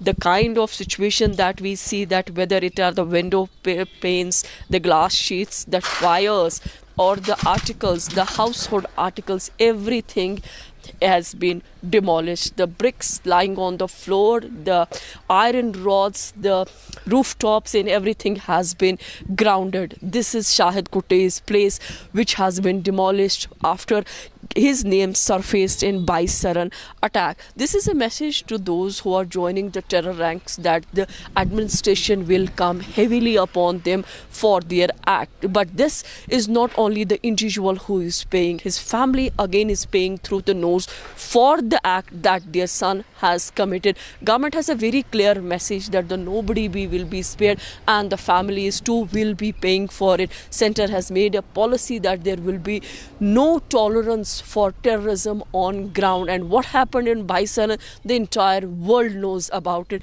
And seeing the action on ground, we see the axe falling on those terrorists who are supporting the terror network, axe falling on those locals who are supporting the terror structures, terror networks in the Kashmir Valley. And this is one of the houses that were demolished in the midnight by the joint forces along with the administration. In fact, in Shahid Kute's place, and an iron notice was also pasted, though the notice is of the year 2022, that tells you about his involvement in other crimes. One of the terrorist hideouts and the residences that were blown up by Republic TV's biggest network of reporters, showing you every angle possible that will dismantle the entire narrative that has not been shown to you. Local activate. Now, what we know is that border bunkers in Jammu and Kashmir have been also now activated amid Pakistan provocation along the line of control. There is investigation going on, an anti-terror operation also going on along the border. Here's more on that, viewers. We are at the Indo-Pakistan border in Arnia, where we have seen that this area has been most affected with the Pakistan shelling in 2017 and 2018. But now with the situation also going grim here, I'll request Sir Gaurav to show you a 360-degree view of the area. That this is a community center in the Bishna area, that is the Trewa Panchayat. Here the people have started activating their bunkers. These bunkers are the community bunkers that are now being activated once again. These bunkers have been totally defunct for last 5 to 7 years, but now once again the people have started activating these. I'll request Gaurav to come this way so that we can show you that the people there, they have started activating this, and this has been started so that in case of any contingency or eventuality, they are in a position that they can save themselves from the Pakistani shelling, because we are witnessing in the last 48 hours there have been cross-border shelling along the line of control in the Kashmir sector. But in the Jammu, Arnia is a plain terrain where the people are hit with the very first bullet being fired, and that's why these bunkers are being activated. I'll request Gaurav to show you that how strong these bunkers are. These are built of hard structure so that if any mortar shell comes from the adversary, that attempt can also be fired. I am joined by the Sarpanch here, Balveer Kaur. I'll speak to her. Madam, मुझे एक बात बताइए, आप लोग bunkers दोबारा से activate कर रहे हैं, क्या रीज़न है? देखिए भाई साहब, आपको भी पता होगा कि जैसे अभी पहलगाम में हुआ, तो शेलिंग हमेशा अनप्रेडिक्टेबल रही है, तो हम लोग शेलिंग होती है पता नहीं चलता, क्योंकि हम लोग वेदर फोरकास्टिंग देख सकते हैं, बट शेलिंग का कभी पता नहीं चलता. बट जो पहलगाम में हुआ, अगर आज वहां पे हुआ है तो हिंदुस्तान रिटेलिएट तो करेगा ही करेगा. तो हम उसी आस में बैठे कि आप लोग अपना काम कीजिए, हम अपना काम कर रहे हैं. These are the bunkers that are hard enough to tackle any contingency, because if there is a fire from the Pakistani side, these bunkers can bear. Only it is the artillery fire that can actually sneak through this structure. Otherwise, for the 80 mm or 120 mm mortar shells, it's next to impossible to breach through these bunkers, and that's why we are witnessing that these community bunkers are being activated again here at the international border in Jammu's Arnia, where the people have gathered here in the large numbers. Now they are preparing themselves for this, so that any of the contingency can be tackled in such a manner. If we have seen in the past as well, there have been n number of incidents that have taken place where the provocation from the Pakistani side has come at first, and now this time the people, they do not want to give give Pakistan a chance, and that's why they are preparing these bunkers to tackle the Pakistani threat. And viewers, we've all got you stories of the victims, families who have been crying, who have lost their loved ones, the loved ones who will never come back. It's an irreparable loss for them. And India has vowed that it will strike back, it will retaliate. Pakistan is right now trembling. It is trembling, and how?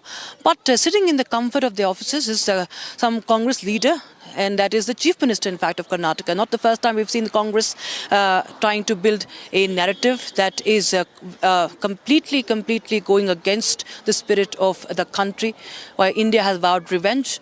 Siddaramaiah is saying there's no need to strike back at Pakistan. Here's more.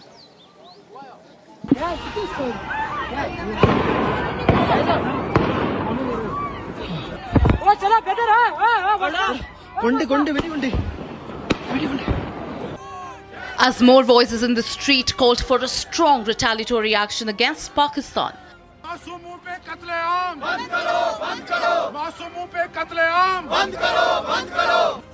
In the wake of the depraved Pahalgam terror attack, Karnataka Chief Minister Siddaramaiah sprung a shocker.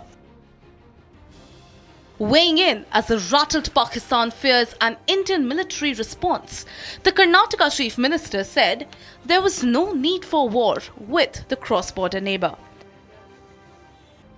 Siddaramaiah said that the centre should focus more on strengthening the internal security grid instead of avenging the Pahalgam terror attack. In a veiled dig at Prime Minister Narendra Modi, he said previous punitive actions against Pakistan fetched little outcome. In his first response to the Pahalgam attack, PM Modi vowed to pursue the terrorists and their handlers to the ends of the earth.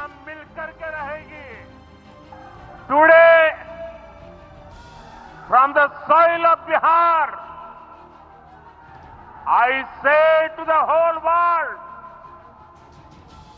India will identify, track and punish every terrorist and their backer.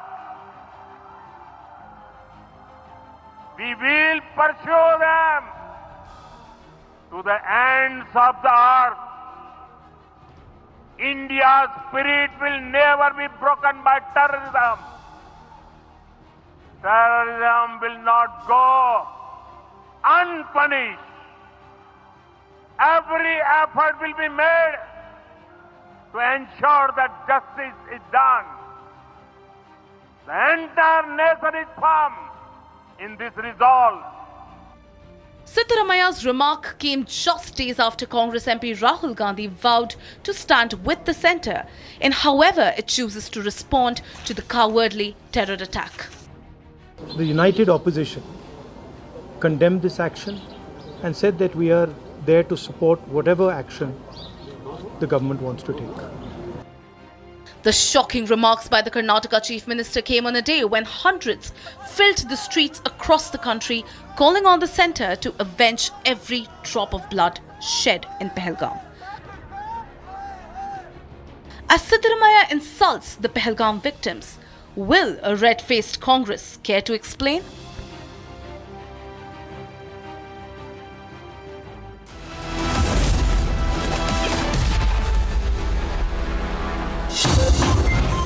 Is here. Is your home ready for the heat? Keep your roof cool and your home comfortable all summer with Roof Cool and Seal.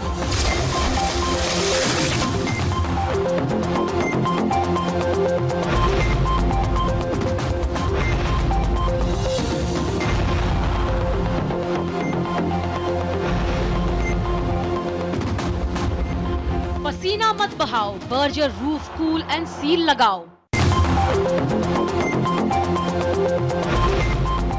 As far as the strike options are concerned for the Indian Armed Forces, so you see the first priority will be the launch pads, the terrorist launch pads from where these terrorists come in.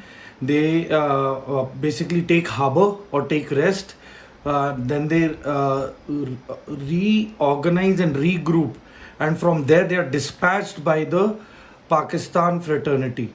And so keeping this in mind, keeping this in mind, we have places like Muridke, then you have Shankargarh, Bimbar, then Kotli, you have a place called Samani, then Rawala Kot, Lipa, then you have Kundal Shahi, then you have Taubat and Kel.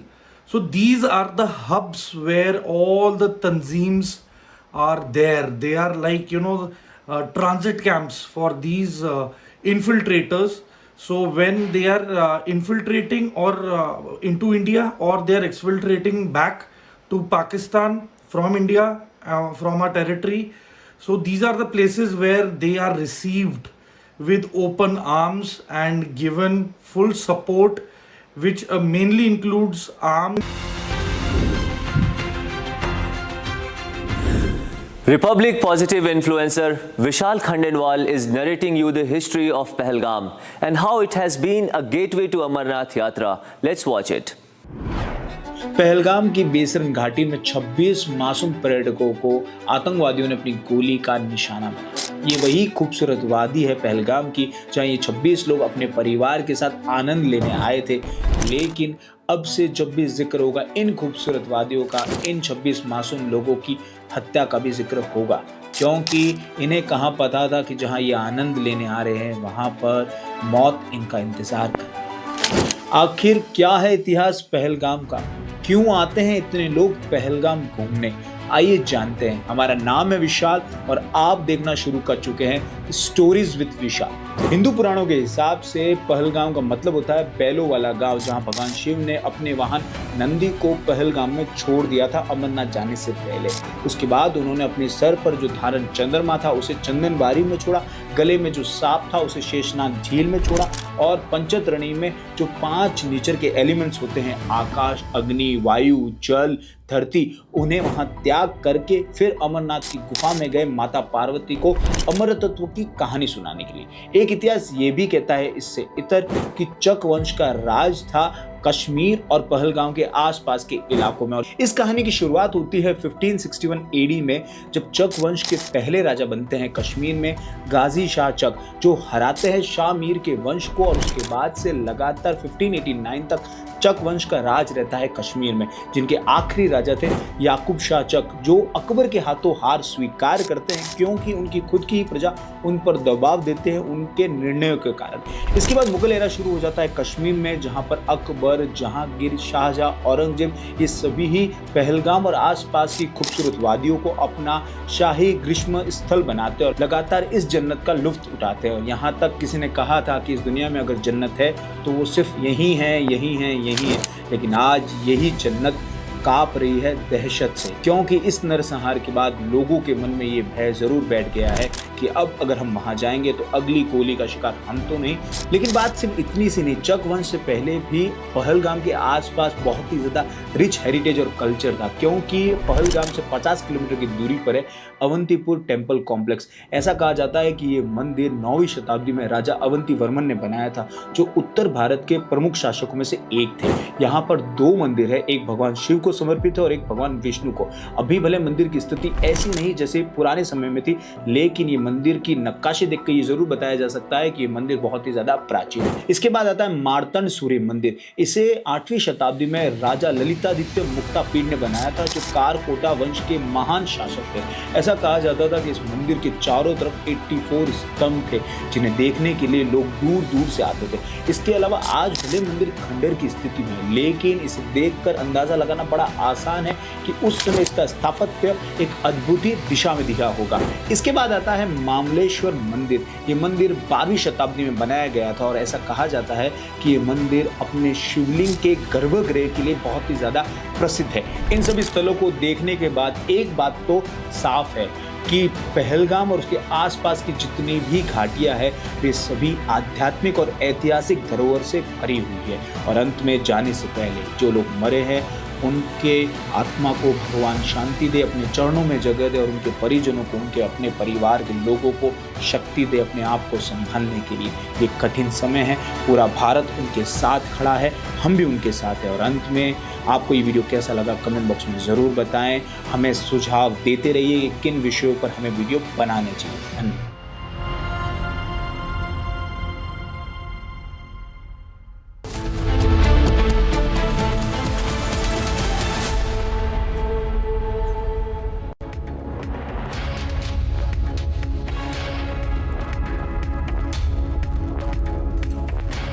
Thank you for joining us here on Republic TV as we focus on the anti-terror operations post Pahalgam terror attack. Here are the headlines this Saturday evening.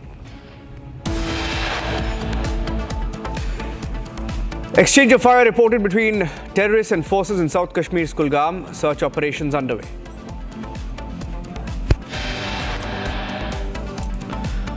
Forces launched search ops in Jamaat-e-Islami linked terrorist at his residence. Incriminating material linked to the banned outfit also seized.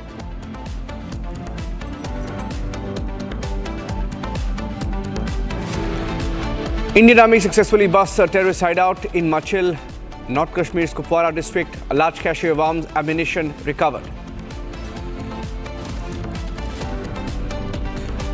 Pakistan's defense attaché publicly threatens Indian diaspora in the UK, makes throat-slitting gestures at protesters outside the High Commission in London.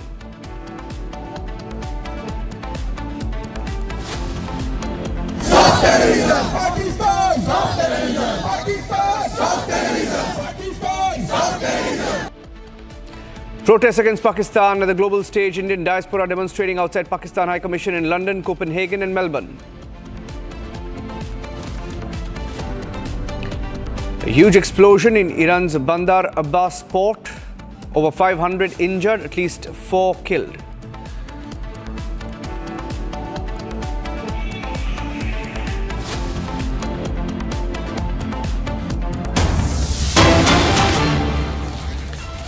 Getting in breaking news now that Iran has said that 4 people have been killed in the massive port explosion at Bandar Abbas. This is an explosion that took place at a port in southern Iran. Babak Mahmoudi, the head of the country's rescue organization, has made the announcement on Iran state television. At least 516 others have been injured in the blast at the Shahid Rajai port outside of Bandar Abbas, a major facility for container shipments for Iran that handles about 80 million tons or 72.5 million metric tons of goods a year. Social media videos also showed earlier. We showed you the videos of the smoke billowing at the port after the blast. And we have a confirmation now that 4 people have been killed in this explosion. Iranian authorities have not offered any cause for the explosion, though videos suggesting that there was something that ignited inside a godown, as seen in this CCTV footage that came into our newsrooms earlier.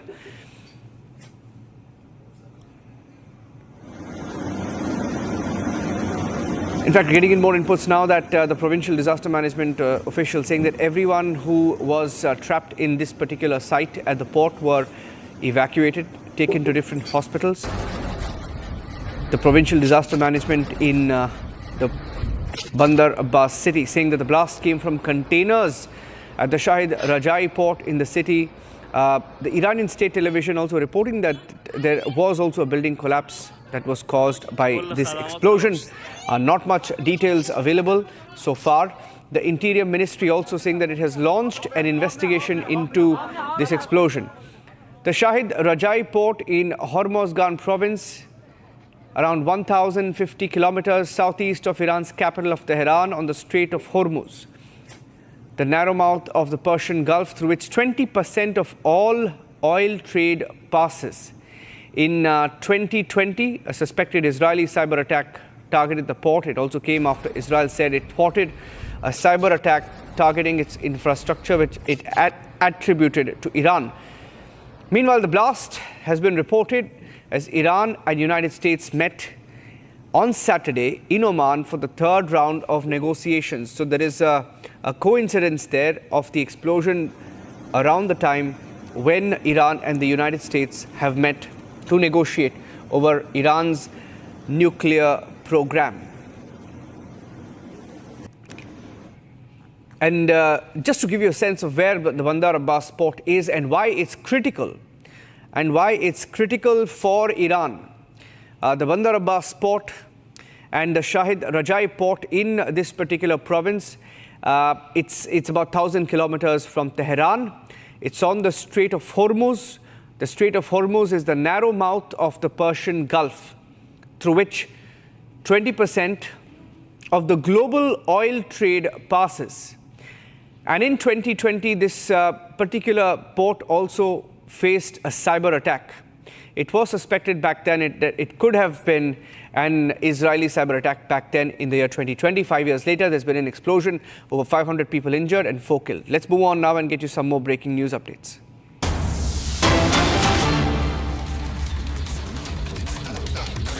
Getting in some breaking news now as the situation escalates at the India-Pakistan international border and also the line of control.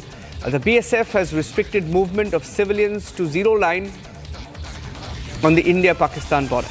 Civilians' access to zero line is barred in view of possible mischief from Pakistan. So these are measures that have been taken by the BSF in the last few hours. Gursimran is live with the updates. Gursimran.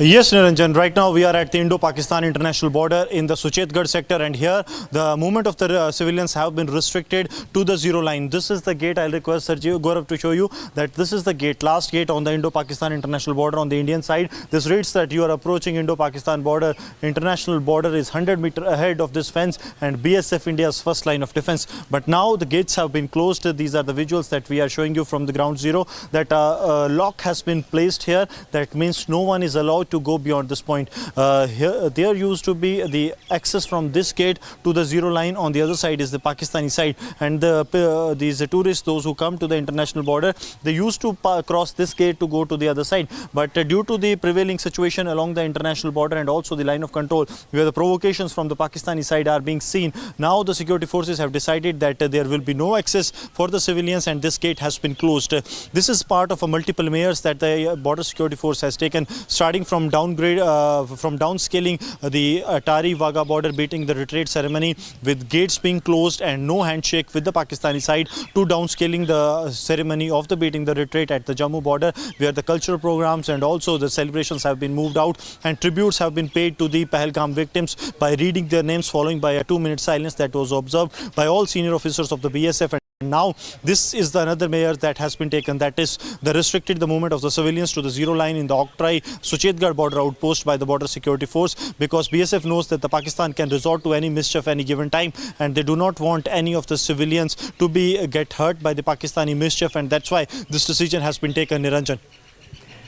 Okay, stay with me. Stay with me. I have another breaking news update now coming in from Kulgam. I'm getting in the details of that operation. The Kulgam police, in a joint operation with the 1 Rashtriya Rifle and 18 Battalion CRPF, has arrested 2 terror suspects, 2 terror associates, and has recovered arms and ammunition from their possession. So there has been a continuous crackdown on terror associates, overground workers, who were given support to terrorists from Pakistan. Let me go across to my colleague Arawat joining us with the details. Arawat, what role did these 2 terror associates play? Yes, absolutely, Niranjan. We have seen that the cordon and search operation is on across Jammu and Kashmir. And this time, if we'll talk about, we have seen that in the South Kashmir's Kulgam district, we have seen that the 2 terror associates of the Lashkar-e-Taiba have been arrested by the joint security forces. And also we have seen that the huge catch of arms and ammunition have been recovered. The same kind of operations are taking place in the parts of the Kashmir Valley after receiving the credible intelligence-based input that there is the movement of some terrorist supporters as well as the terrorists. Then after we have seen there are the dozens of anti-terror operations who are underway across the Kashmir Valley. And if we'll talk about the Kulgam operation, it was the credible input for the forces. And then after we have seen the coordinated search operation was launched, and they have intercepted 2 terrorist states of the Lashkar-e-Taiba, and the huge catchy have also been recovered. Then after we have seen that the few places have also been raided by the Jammu and Kashmir police in the various locations of the Kulgam. Yes. Thank you for joining us with those inputs. Let's move on now and get you some more reports coming in. Security forces have intensified the operations in Kashmir, in Jammu and Kashmir, following the Pahalgam terror attack. Now, overnight, a few homes of terrorists were destroyed in the valley. Here's a report on that. We are reporting from Srinagar Shopian. This is a part of South Kashmir here. Again, a demolition drive was carried by the administration along with joint forces. The house belongs to Shahid Kote of LET. Shahid Kote is known for his involvement in the terror attacks. In past, he has been involved into the targeted killings as well. But now his name has surfaced in Baisaran attack. One can see the visuals from this very place where the house has been demolished. It has been razed to the ground. The kind of situation that we see, that whether it are the window panes, the glass sheets, the wires, or the articles, the household articles, everything has been demolished. The bricks lying on the floor, the iron rods, the rooftops and everything has been grounded. This is Shahid Kote's place, which has been demolished after his name surfaced in Baisaran attack. This is a message to those who are joining the terror ranks that the administration will come heavily upon them for their act. But this is not only the individual who is paying. His family again is paying through the nose for the act that their son has committed. Government has a very clear message that nobody will be spared, and the families too will be paying for it. Center has made a policy that there will be no tolerance for terrorism on ground, and what happened in Baisaran, the entire world knows about it. And seeing the action on ground, we see the axe falling on those terrorists who are supporting the terror network, axe falling on those locals who are supporting the terror structures, terror networks in the Kashmir Valley. And this is one of the houses that were demolished in the midnight by the joint forces along with the administration. In fact, in Shahid Kote's place, and an iron notice was also pasted, though the notice is of the year 2022, that tells you about his involvement in other crimes.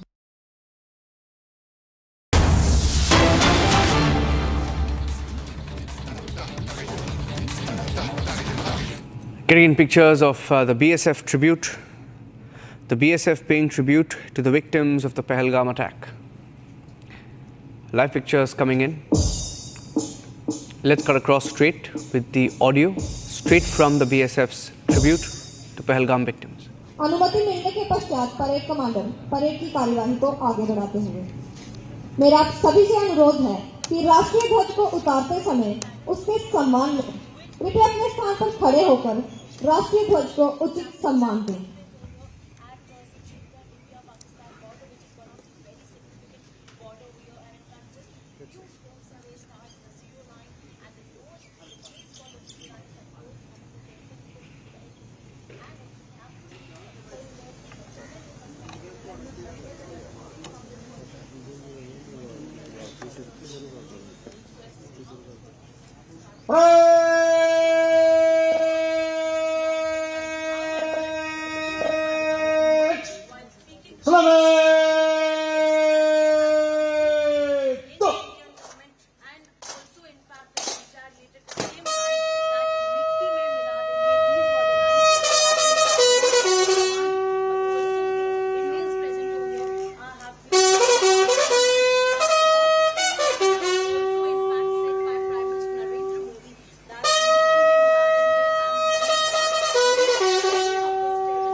Pawan sir थोड़ा पीछे आइए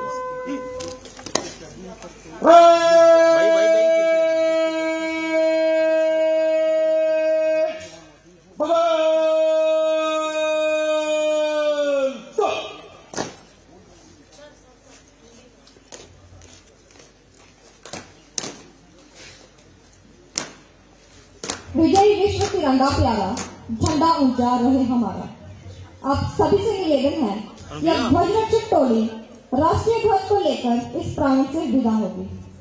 राष्ट्रीय ध्वज के सम्मान में अपने स्थान पर खड़े रहकर उसे सम्मान दें।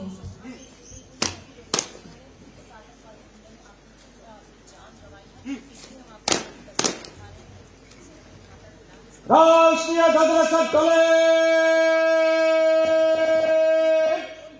बाएं से बाएं दिशा बदलते वंश बाएं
तिरंगे को जिससे तेरी शान है हमेशा ऊंचा रखना है इसका जब तक दिलों में जान है।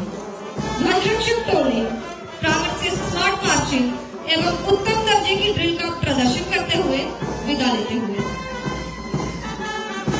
आज की ये बेहद खास शाम अपने अंत तक आ पहुंची है, परंतु विदा लेने से पहले आप सभी ने हमें अपनी उपस्थिति से अनुग्रहित किया। इसके लिए मैं महिला आरक्षक तनिष पहला 165 बटालियन कमांडेंट श्री अजय शर्मा और समस्त प्रहरी परिवार की तरफ से आपका पधारने हेतु हार्दिक आभार व्यक्त करती हूँ। धन्यवाद। जय Hind.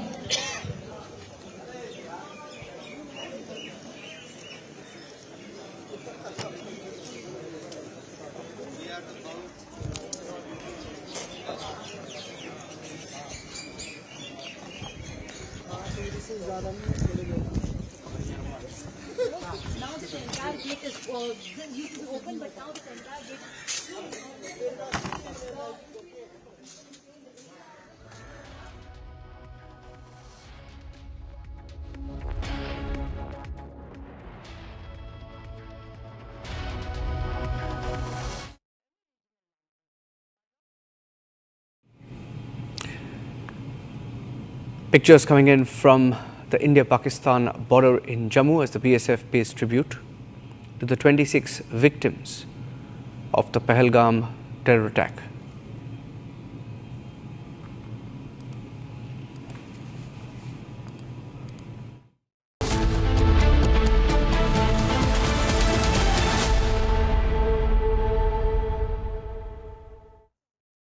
Amity has been ranked amongst the top 3% universities globally, a testimony to Amity's globally benchmarked quality. MDH का किचन किंग किचन में हो तो हम सब कुछ बना सकते हैं। बैंगन का भरता, आलू गोभी, भिंडी मसाला और भी बहुत कुछ। MDH. Mahi sir, how much do you love your fans? Honestly, I love my new fans. पुराने वाले बेकार में शोर करते। सर फैंस हैं, शोर तो करेंगे ही ना। नए वाले नहीं करते। And they listen to what I say. The new generation Orient BLDC fans, super silent performance with voice control. Silly me आए तो और Cricket fans. सस्ते वाले दाल मसाले स्वाद हुआ बेकार। MDH की हल्दी मिर्ची धनिया करे कमाल। ये रंग दे, ये खुशबू दे, ये तीखा, ये कम पड़े। क्या निराला MDH masala.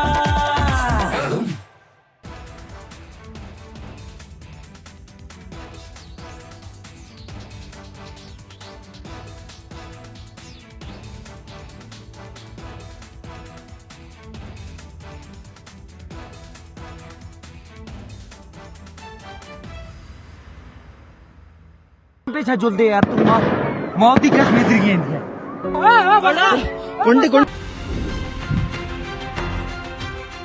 Republic positive influencer Astha Kotari talks about the 5 different forms of journaling.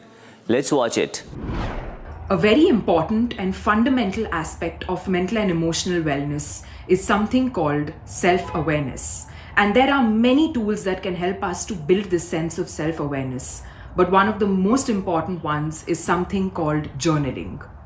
Did you know that there are 5 types of journaling, each with a different intention and each working uniquely on the individual? So let's explore them. The first one is something called gratitude journaling. And quite literally, it forces us to just focus on the positive things that happen to us on a daily basis and that we might tend to ignore in the stream of things. For example, today, I'm truly grateful for the fact that my friend called me up and took the time out to check up on me. Choose 3 to 5 things that are unique and specific to that day and really try and feel that sense of appreciation for them. The second one is called emotional journaling. And this is particularly helpful for people to deep dive into their emotions and answer uncomfortable questions such as, why am I feeling this way and what triggered me to move into this mental state? Is it from my past or is it something specific that has been bothering me? What can I do to change how I feel about this situation? The third one is something called affirmative journaling, and the intention behind this is to build a sense of self-belief in overcoming challenging situations. If you're dealing with a tough phase in your life, it might help you to remind yourself of your capabilities. So writing down your strengths or writing down statements like, even though I am going through this particular difficult phase, I know I will overcome it with grace. Repeating this and using the power of repetition can really build a mindset shift in such cases. The fourth one is a little more fun, and it's dream journaling. The basic premise of this is to silence your analytical and logical mind and to vividly recall details about your dreams, the people you were talking to, what you saw, the color of the clothes that they were wearing. Remember, there's no right or wrong. Journaling is a very personal process, and the entire intention is for you to strengthen the relationship with your mind. The fifth one is for all the art lovers, and it's called art journaling. It involves bringing out all the crayons, colors, watercolors, and just letting your creative mind flow.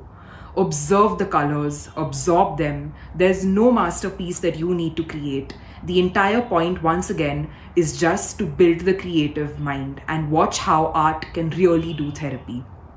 If you are a parent watching this video, these are great activities for you to do with your child over the weekend and to help them to explore themselves a little better.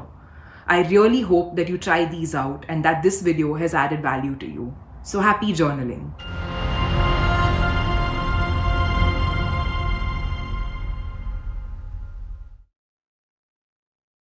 Mahi sir, how much do you love your fans? Honestly, I love my new fans.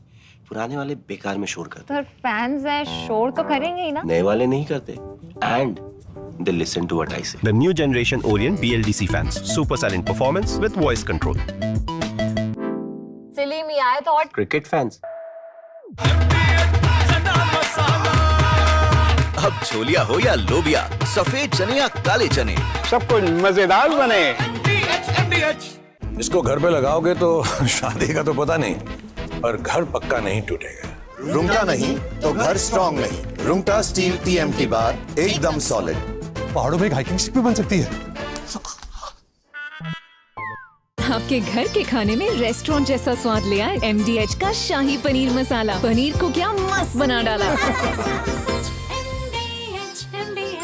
As far as the strike options are concerned for the Indian Armed Forces, so you see Summer is here. Is your home ready for the heat? Keep your roof cool and your home comfortable all summer with Roof Cool and Seal.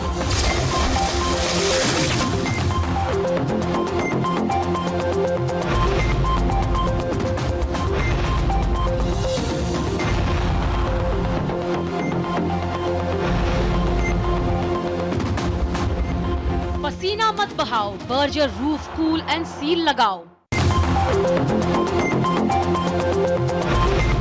Amity has been ranked amongst the top 3% universities globally, a testimony to Amity's globally benchmarked quality. MDH का kitchen king kitchen में हो तो हम सब कुछ बना सकते हैं। बैंगन का भरता, आलू गोभी, भिंडी मसाला और भी बहुत कुछ। MDH. Mahi sir, how much do you love your fans? Honestly, I love my new fans. पुराने वाले बेकार में शोर करते। सर फैंस हैं, शोर तो करेंगे ही ना। नए वाले नहीं करते। And they listen to what I say. The new generation Orient BLDC fans. Super silent performance with voice control. सिली में आए तो और Cricket fans. अब आया असली स्वाद। अब आया स्वाद। जब स्वाद के पड़े हो लाले तो MDH का चंकी चाट मसाला डालें। MDH का Chunky chaat masala. MDH।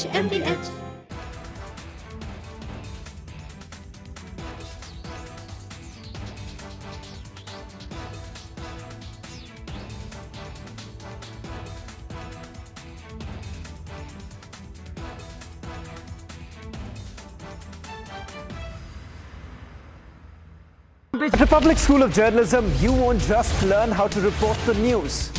You will learn from the people who shape it. At Republic School of Journalism, you will meet India's top newsmakers and learn live. Inside Republic headquarters, there's news happening in every room.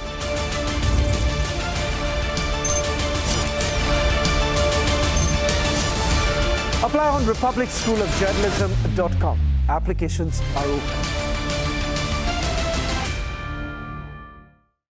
Mahi sir, how much do you love your fans? Honestly, I love my new fans.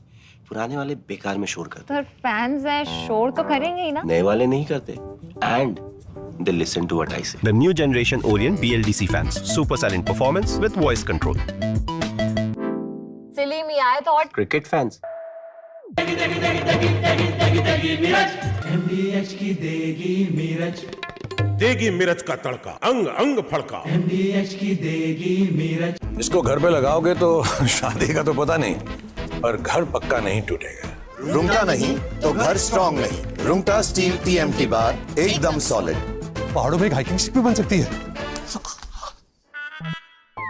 सस्ते वाले दाल मसाले स्वाद हुआ बेकार। MDH की हल्दी मिर्ची धनिया करे कमाल। ये रंग दे, ये खुशबू दे, ये तीखा, ये कम पड़े। क्या निराला MDH masala. As far as the strike options are concerned for the Indian Armed Forces, so you see the first priority will be the launch pads, the terrorist launch pads from where these terrorists come in. They basically take harbor or take rest, then they reorganize and regroup, and from there they are dispatched by the Pakistan fraternity. And so keeping this in mind, we have places like From Asia's largest news headquarters, setting the agenda for Bharat.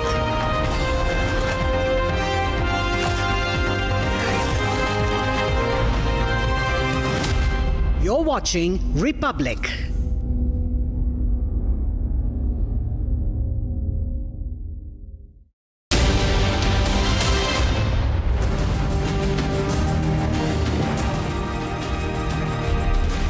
The Saturday edition of This is Exclusive with me, Shavinson. Multiple combing operations being carried out by the forces, and that's the reason why Pakistan is completely in a panic mode. Tonight on This is Exclusive, we will also take you through the latest details now coming in. These details are not just of the operation that has been carried out, but also how Pakistan is responding now.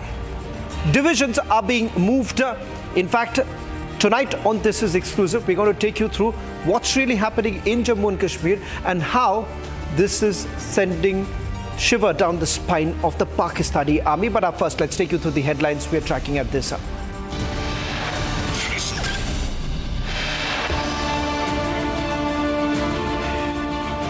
Indian Army in action, door-to-door search operations underway in South Kashmir along with the Jammu and Kashmir police. Major crackdown on terror over ground workers linked to banned terror outfits being hunted down.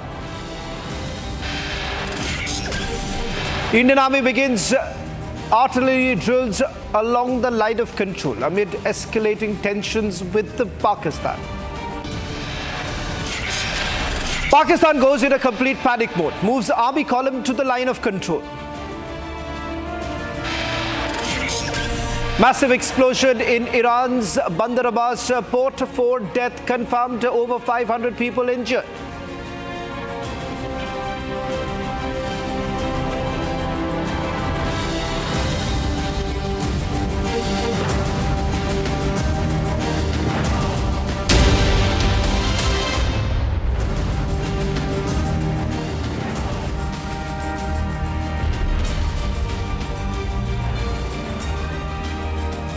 We will hunt them down.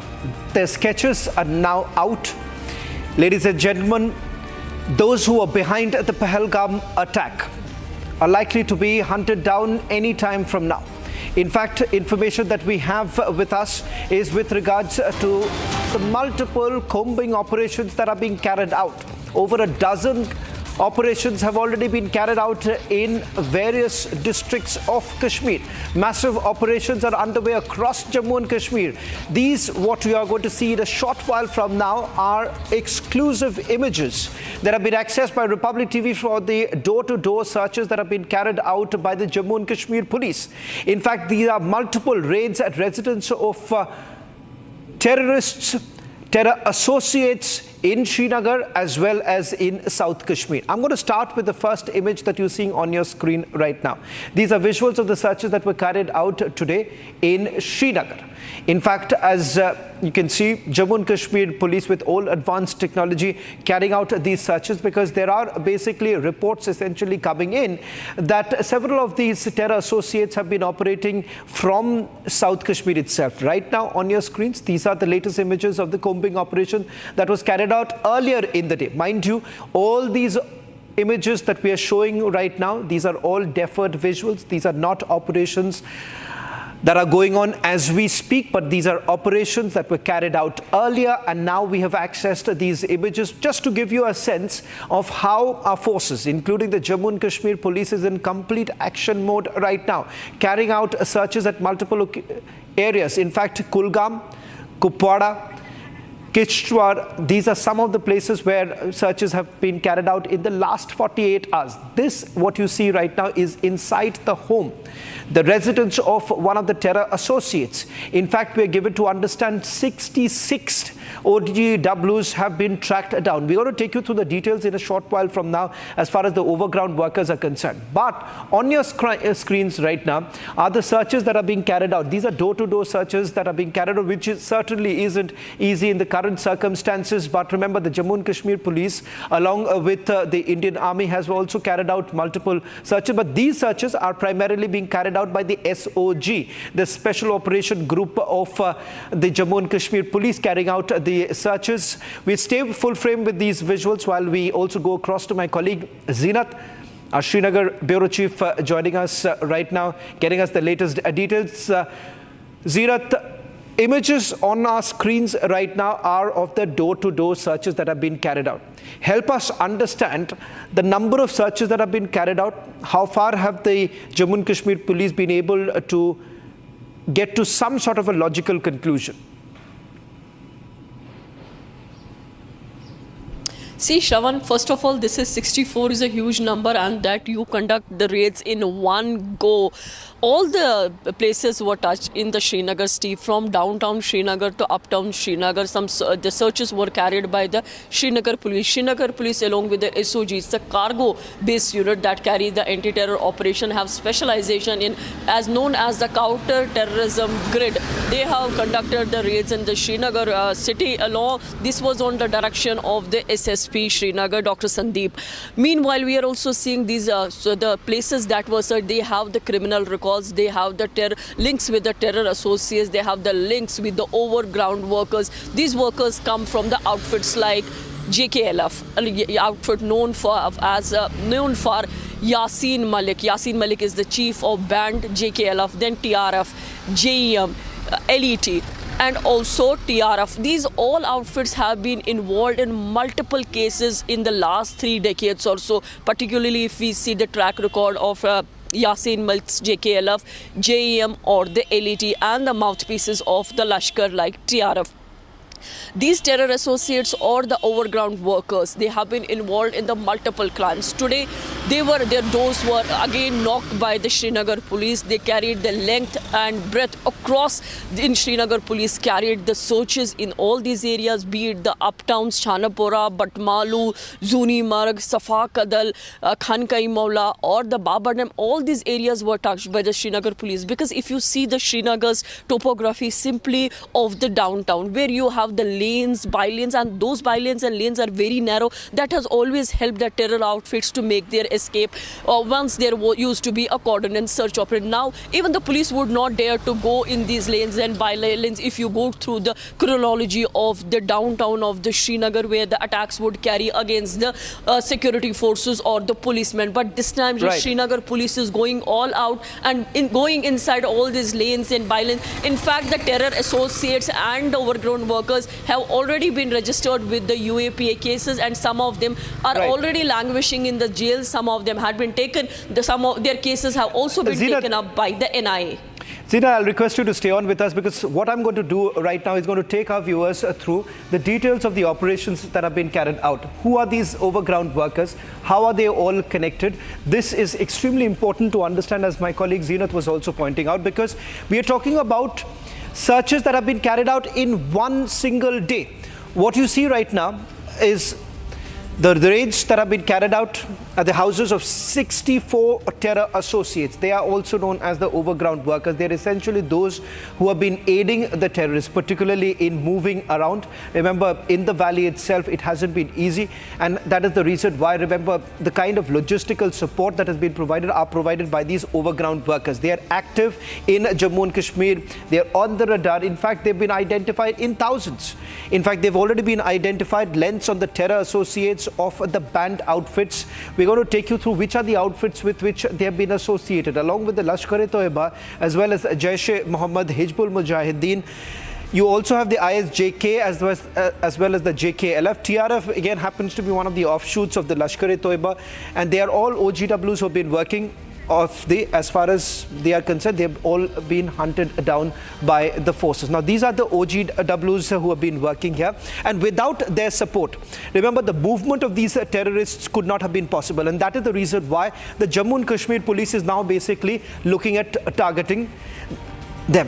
Let's also take you through some more breaking news now coming in with regards to how they are connected, because there are cases that have already been registered against them. It turns out that they have essentially been able to track them down, look at their past cases that have been registered against them. There is also the Public Safety Act that has been brought into the picture. In fact, as my colleague has been pointing out, UAPA sections have also been invoked. In fact, OGWs have already been booked. Zina, just a quick response from you with regards to the total number, because there is a lot of confusion. Initially, we were told that 250 have already been questioned. So what's the current situation? How many have been detained? How many have been arrested? And the fact that, does that mean that the Jammu and Kashmir police right now has credible link to hunt down the attackers involved in Pahalgam?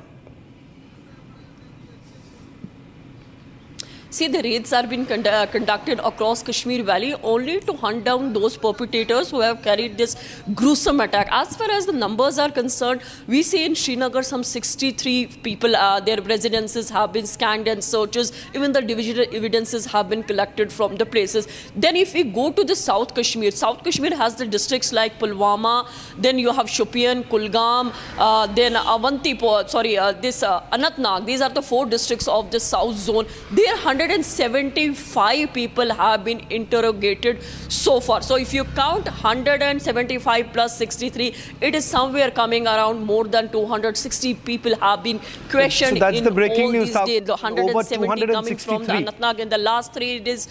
And so you're saying over 200 have been already questioned in the last 3 days, if I'm correct. That's the breaking news now coming in.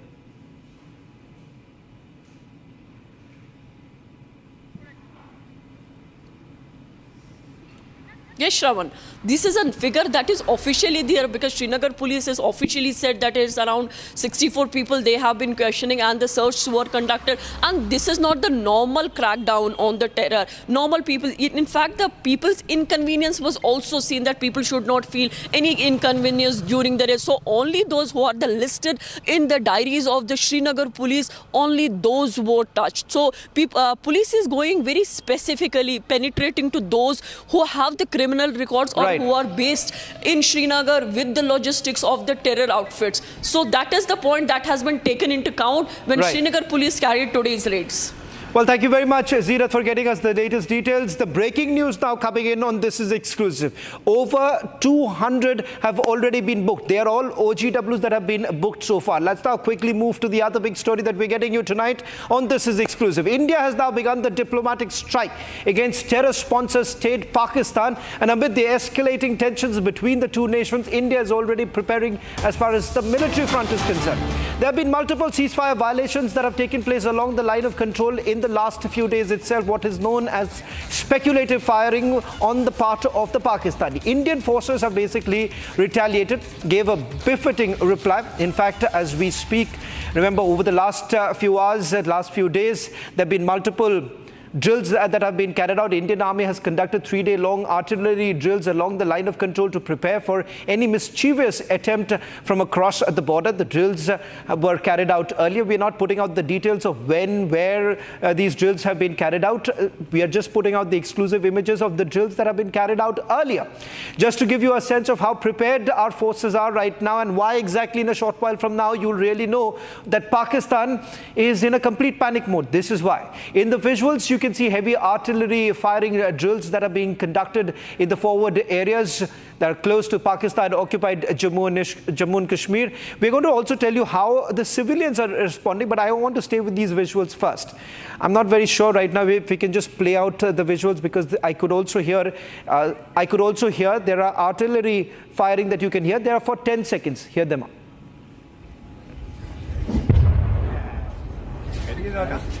Okay, so what you see right now on your screens, this is the drill that has been carried out earlier in the day, and this is from one of the forward location area. I'm going to play that out once again. I'm going to play this out once again for you to just get a sense of how the army is basically ensuring they're carrying out all these drills, sending across a message. This is all done with a sublime message to the Pakistanis that just be prepared.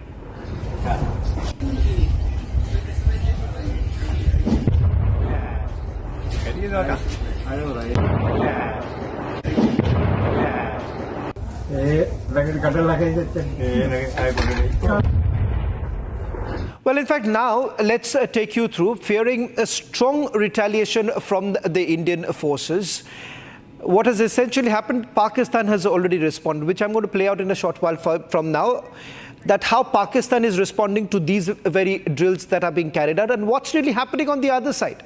That I'm going to play out in a short while from now. But before that, take a look at how our civilians are really preparing for it. The unfortunate part is because of this, what is happening in the border, the civilians are certainly having a tough time. But they say they are all prepared and that they are standing firm with the Indian Army. This is a report coming in from the international border.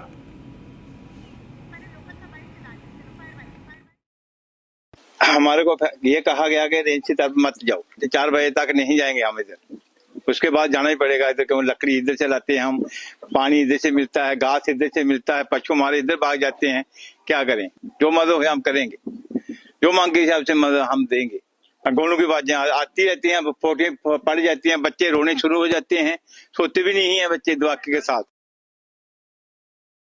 Days after Pahalgam terror attack, now the border security force has downscaled the beating the retreat ceremony, wherein no celebration or any of the culture program is being allowed. Right now we are at the Indo-Pakistan border in the Octroi, where you will see that the border security force has been deployed and the security grid has been now strengthened. The BSF troops are keeping a strict vigil on each and every movement, and also this place from where the Indo-Pakistan international border is just 100 meters ahead.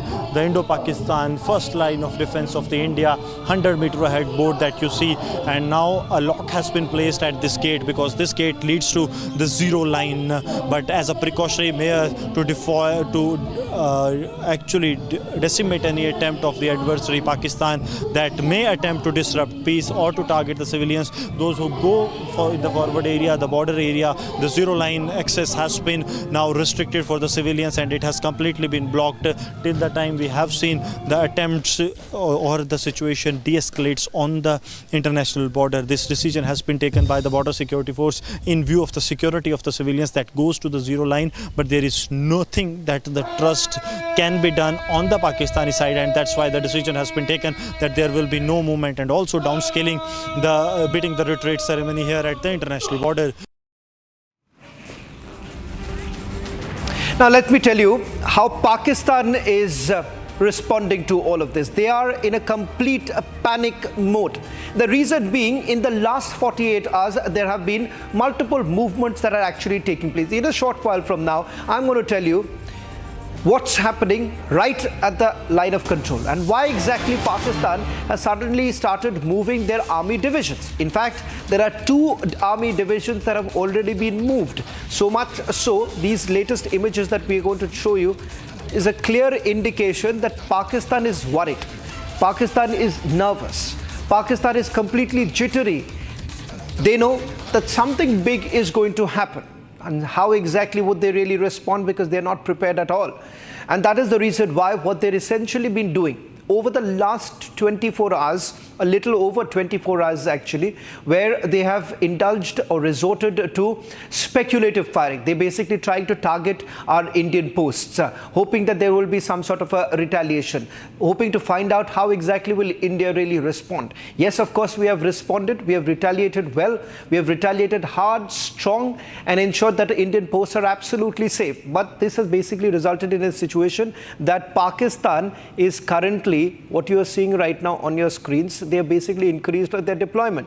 In fact, 2 army divisions have been moved. Can we also put this on our breaking grid right now? The 2 army divisions of Pakistan have actually been moved to the line of control. I'm told that division number 34 of the Pakistani army has actually been moved. Right now on our screens, we're going to just stay with this. Pakistan ISI is also worried because they do not know what's going to really come right now. Let me go across to my colleague Gursimran. We'll stay full frame with these visuals coming in. Gursimran, I'm given to understand that at least 2 divisions have already moved of the Pakistani army. As far as the Navy is concerned and the Air Force is concerned, I'm not very well versed with it right now, but I can at least say this from my sources that Pakistan has already moved 2 divisions. Can you add to the information that I have with me right now in terms of the movement, and also help us describe the images that we are playing out right now for our viewers, where these visuals from and what does this indicate? Sean, what has happened that after India's response, the diplomatic response that the India has given to the Pakistan after the Pahalgam terror attack, the Pakistan is now rattled, and they know that the India will hit back because they know what the past has been, be it 2016 Uri terror attack when India responded 10 days after the attack, or 2019 Pulwama terror attack when India responded 12 days after the attack. Now the Pakistan is in shambles. They know that their internal situation is not good. So what they are doing, that they are preparing themselves for everything that is coming, and that's why 2 divisions of the Pakistani army have been moved from the headquarters of the Pakistani army towards the line of control. This has been done as Pakistan is of the view that India will strike back Pakistan, and strike back in such a manner that Pakistan needs an additional deployment to at least safeguard themselves from the India's wrath. Second, as you mentioned, that there has been a deployment of the Pakistan when it comes to the Pakistani Air Force. There have been regular movement of the Pakistani Air Force operating from the Pakistan's Noor Khan Air Base in Rawalpindi towards the line of control and the international border area, because they want to keep an eye that what India is doing, and so does is the case of the Pakistani intelligence agency ISI, that has deployed their additional staff to the 13 Chenab Rangers area that is in the Jammu international border that are keeping an eye on the movement that is taking place on the Indian side. Because see, Pakistan knows that the India's top leadership has made it amply clear to them that India will track, hunt and will punish the perpetrators, backer and also the supporters and handlers of these terrorists who have carried out the Pahalgam terror attack. So Pakistan is well aware that the backers are there back in Pakistan. They want to safeguard themselves and that's why they are keeping a surveillance on the movement of Indian side. But Indian side say that they are well aware and a high alert has been sounded on the Indo-Pakistan international border in the Jammu region.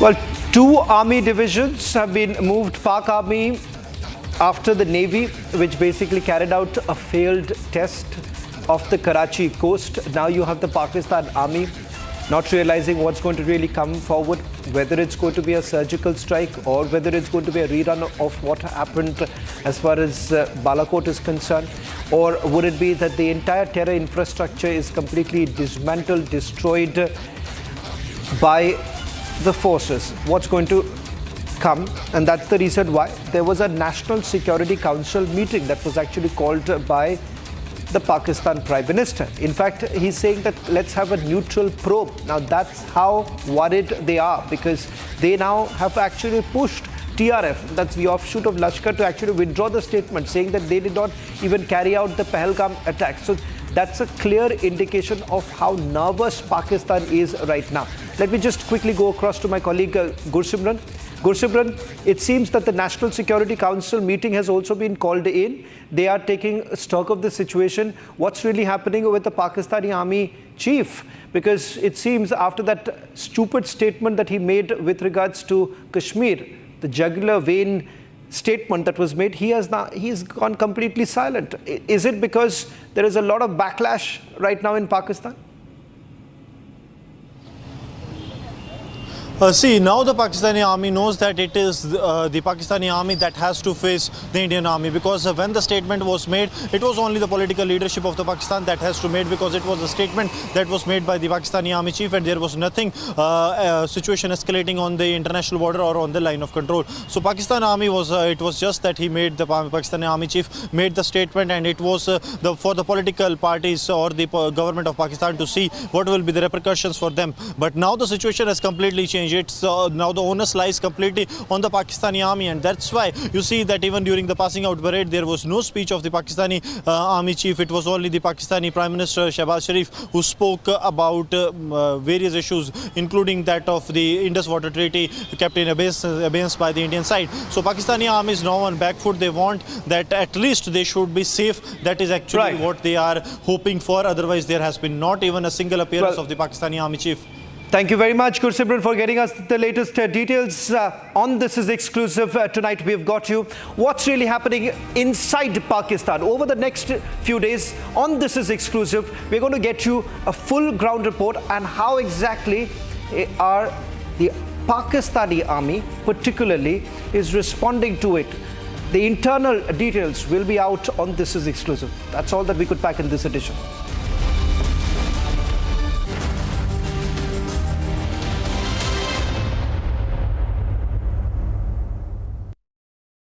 Amity has been ranked amongst the top 3% universities globally, a testimony to Amity's globally benchmarked quality. आपके घर के खाने में restaurant जैसा स्वाद ले आए MDH का शाही पनीर मसाला। पनीर को क्या मस्त बना डाला। Mahi sir, how much do you love your fans? Honestly, I love my new fans. पुराने वाले बेकार में शोर करते सर फैंस हैं, शोर तो करेंगे ही ना। नए वाले नहीं करते and they listen to what I say. The new generation Orient BLDC fans. Super silent performance with voice control. Silly me आए तो और Cricket fans. अब छोलिया हो या लोबिया, सफेद चने या काले चने, सब कुछ मजेदार बने।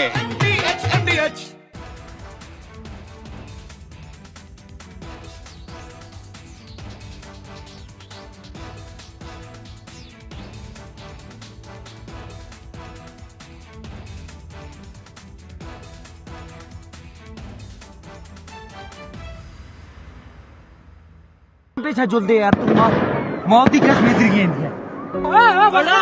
গুন্ডি গুন্ডি বেটি গুন্ডি আপনি বলুন হিন্দু বলে বেড়েছে বলুন কাল রাতে আমাকে বলেছেন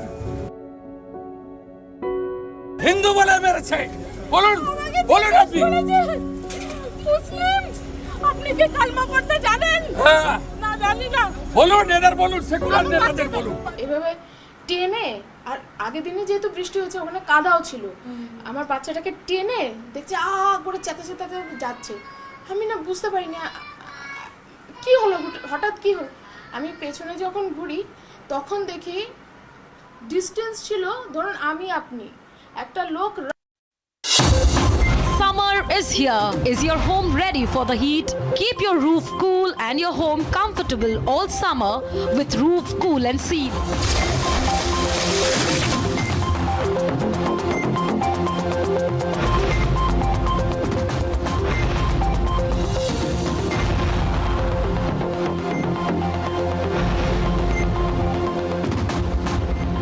पसीना मत बहाओ, Berger roof cool and seal लगाओ.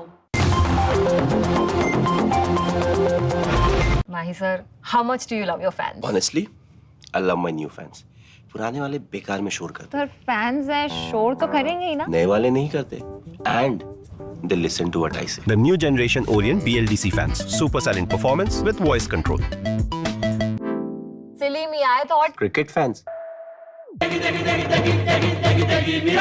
MDH की देगी मिर्च देगी मिर्च का तड़का अंग अंग फड़का MDH की देगी मिर्च. As far as the strike options are concerned for the Indian Armed Forces, so you see the first priority will be the launch pads, the terrorist launch pads from where these terrorists come in. They basically take harbor or take rest.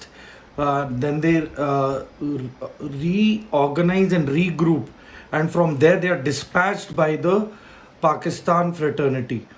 And so keeping this in mind, we have places like Muridke, then you have Shankargarh, Bimbar, then Kotli, you have a place called Samani, then Rawala Kot, Lipa, then you have Kundal Shahi, then you have Taubat and Kale. So these are the hubs where all the tanzeems are there. They are like, transit camps for these infiltrators. So when they are infiltrating or into India, or they are exfiltrating back to Pakistan from India, from our territory.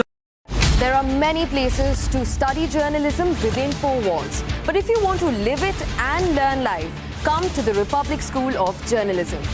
At Republic School of Journalism, our campus is your classroom. You learn live inside Asia's largest integrated news center.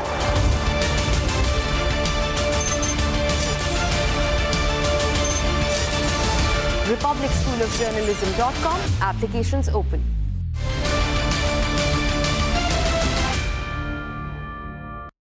Amity has been ranked amongst the top 3% universities globally, a testimony to Amity's globally benchmarked quality.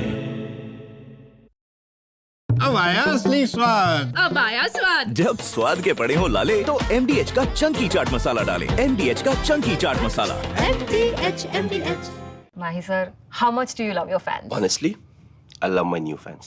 पुराने वाले बेकार में शोर करते. Sir fans है शोर तो करेंगे ही ना. नए वाले नहीं करते and they listen to what I say. The new generation Orient BLDC fans. Super silent performance with voice control. Silly me, I thought. Cricket fans. MDH का किचन किंग किचन में हो तो हम सब कुछ बना सकते हैं. बैंगन का भरता, आलू गोभी, भिंडी मसाला और भी बहुत कुछ. MDH.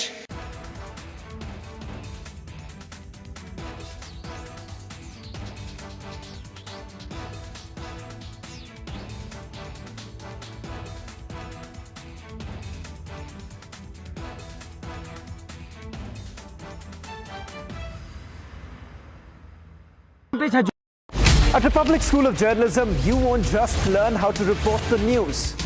You will learn from the people who shape it. At Republic School of Journalism, you will meet India's top newsmakers and learn live inside Republic headquarters there's news happening in every room.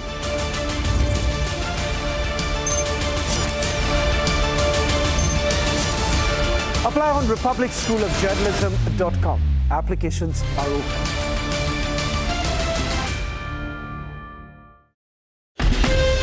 From Asia's largest news headquarters, setting the agenda for Bharat.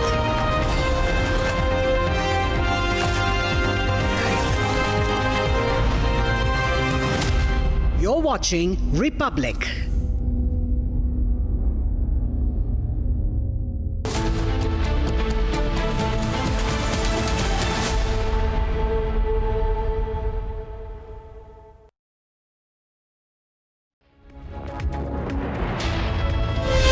From Asia's largest news headquarters, setting the agenda for Bharat.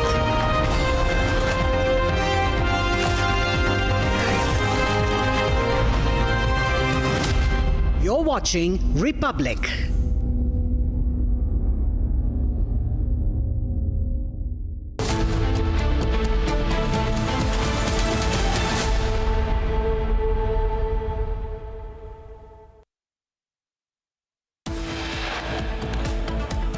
Exchange of fire reported between terrorists and forces in South Kashmir's Kulgam. Search operation underway. Indian Army successfully bust a terrorist hideout in the Machil area of Kupwara district. Cache of arms recovered, including AK rifles. The face of Pakistan, that's their real identity. Pakistan defense attaché in the United Kingdom publicly threatens protesters, including Indian diaspora, makes life-threatening gestures, throat-slitting gestures at Indian diaspora outside High Commission. Shameless Pakistanis.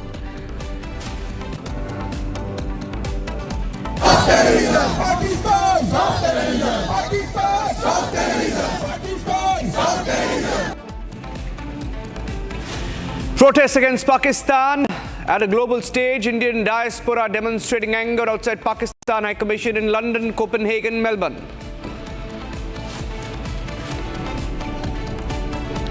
Mysterious explosion in Iran's Bandar Abbas port. Over 500 injured, 4 killed, according to the Iran state media.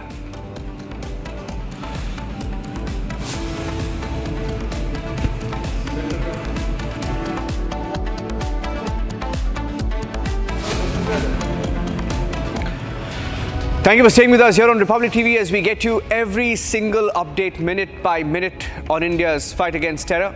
Getting in another breaking news update right now on the show this evening. Let's quickly go across through that. In Jammu and Kashmir, the Kishtwar administration has banned the sale of army uniforms in order to stop the misuse of uniforms of our armed personnel by subversive elements, namely Pakistan elements. A ban has been placed following reports of potential misuse of such uniforms by anti-national elements intending to disturb public order. There is no unauthorized sale of stitching of army uniforms. The sale of army uniforms that is now allowed. This is after, even in Pahalgam, the terrorists reportedly wore military fatigues when they entered the Baisaran meadows and opened fire on the 26 Indians. And in the wake of that, there have been intelligence reports warning of further retaliation, further attacks by misuse of uniforms. Getting in some more breaking news now in the aftermath of the Pahalgam terror attack. Army, police launching search operations across Jammu and Kashmir all of today, including in Kulgam, Sopore, Kupwara. Forces have recovered arms and ammunition. Aravat is joining us on the phone line. We'll try and get him live as well. Aravat, Gursimran, Rakshita, everyone's live. Let's go across to Aravat for details on the anti-terror operations. Aravat?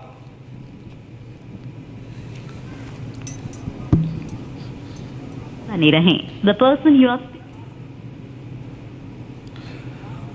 Aravat, can you hear me? Just checking if my colleague Aravat is on the phone line as we get in details of anti-terror operations, even in Kulgam now. Kulgam, Kupwara, Sopore, all of today, forces swooping down. Aravat is joining us live now. Okay, let me go across to him. Aravat, what's the latest multiple locations where these operations are on. Without giving out operational details, if we can give a broad headline of each of these locations, what is happening?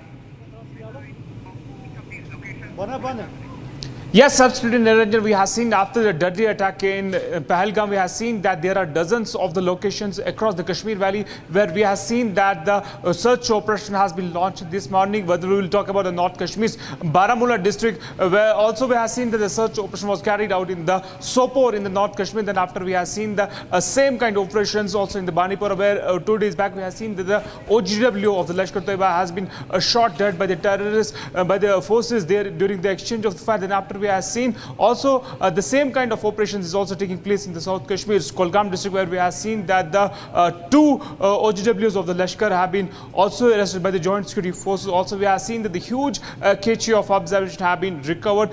These are the operations that are taking place in the Kashmir Valley after the deadly attack here in the Pahalgam.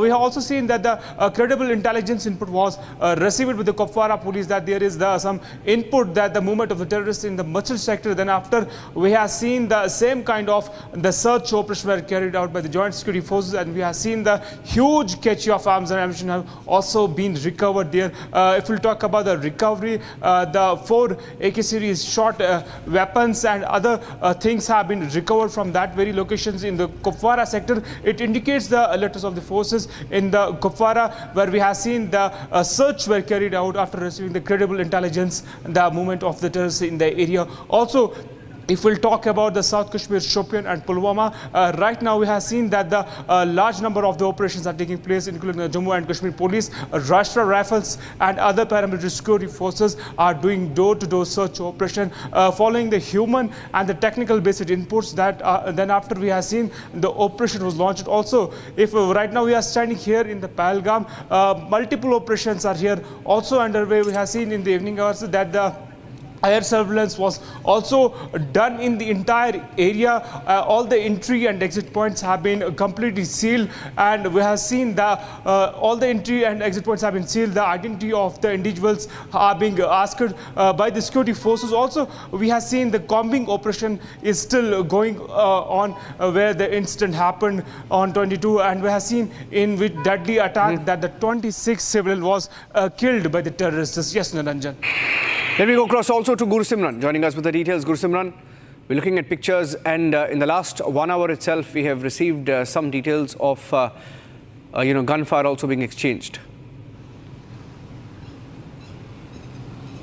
Yes, it was in Kulgam, Niranjan, where the exchange of where the speculative fire was done on some of the suspected movement, though the officials confirmed that there has not been any exchange of fire or encounter that has taken place in South Kashmir's Kulgam. Kulgam is the same place from where a group of terrorists managed to escape, that is on 23rd of April, a day after the Pahalgam terror attack, and this group's recovery has been made as they were living in a hideout. The video of which was also accessed, which shows that how they were living inside cave-like structures that they have made.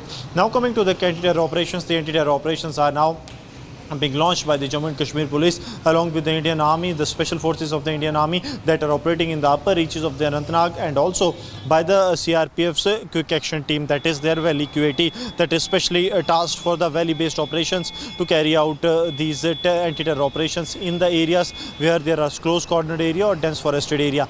Now coming to the operations have been intensified in at least 4 districts of the South Kashmir, that includes Shopian, Pulwama, Anantnag, and also in the Kulgam district. And we are told that Ganderbal and Srinagar also there are large-scale operations, because it is believed that the associates of the 4 terrorists that were involved in the Pahalgam terror attack, they are active as a ground cadre in Ganderbal as well as Srinagar, and also the advisory that has been issued that reads that there is a possible threat to the minority community, that is the Hindu employees that are living in the Kashmir Valley, and also the Kashmiri Pandits and the government employees of the railways and the officials from the Jammu and Kashmir Police CID wing. So they all are under the threat as per the input that has been received by the Jammu and Kashmir Police, and that is what we are witnessing on ground, the intensified checking at the various locations and the search operations being intensified at the locations of these terrorists, terror associates and their handlers that have in the past have worked with these terrorists to carry out attack or presently are suspected to be helping them.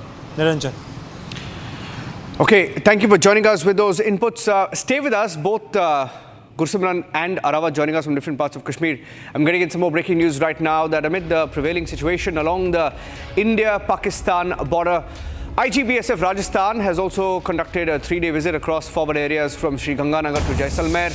And during his visit, he reviewed security arrangements at border outposts in Jaisalmer, also Bikaner districts. He also chaired a key review meeting at the sector headquarters in Jaisalmer with security agencies, local administration.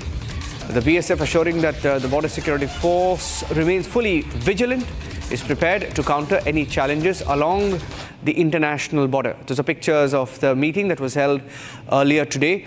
So the BSF, of course, guards the international border, and at the line of control, the army is in control. Gursimran is joining us. Gursimran, you've been, reporting from along the international border. What is your current location? And tell us about the preparedness of the BSF for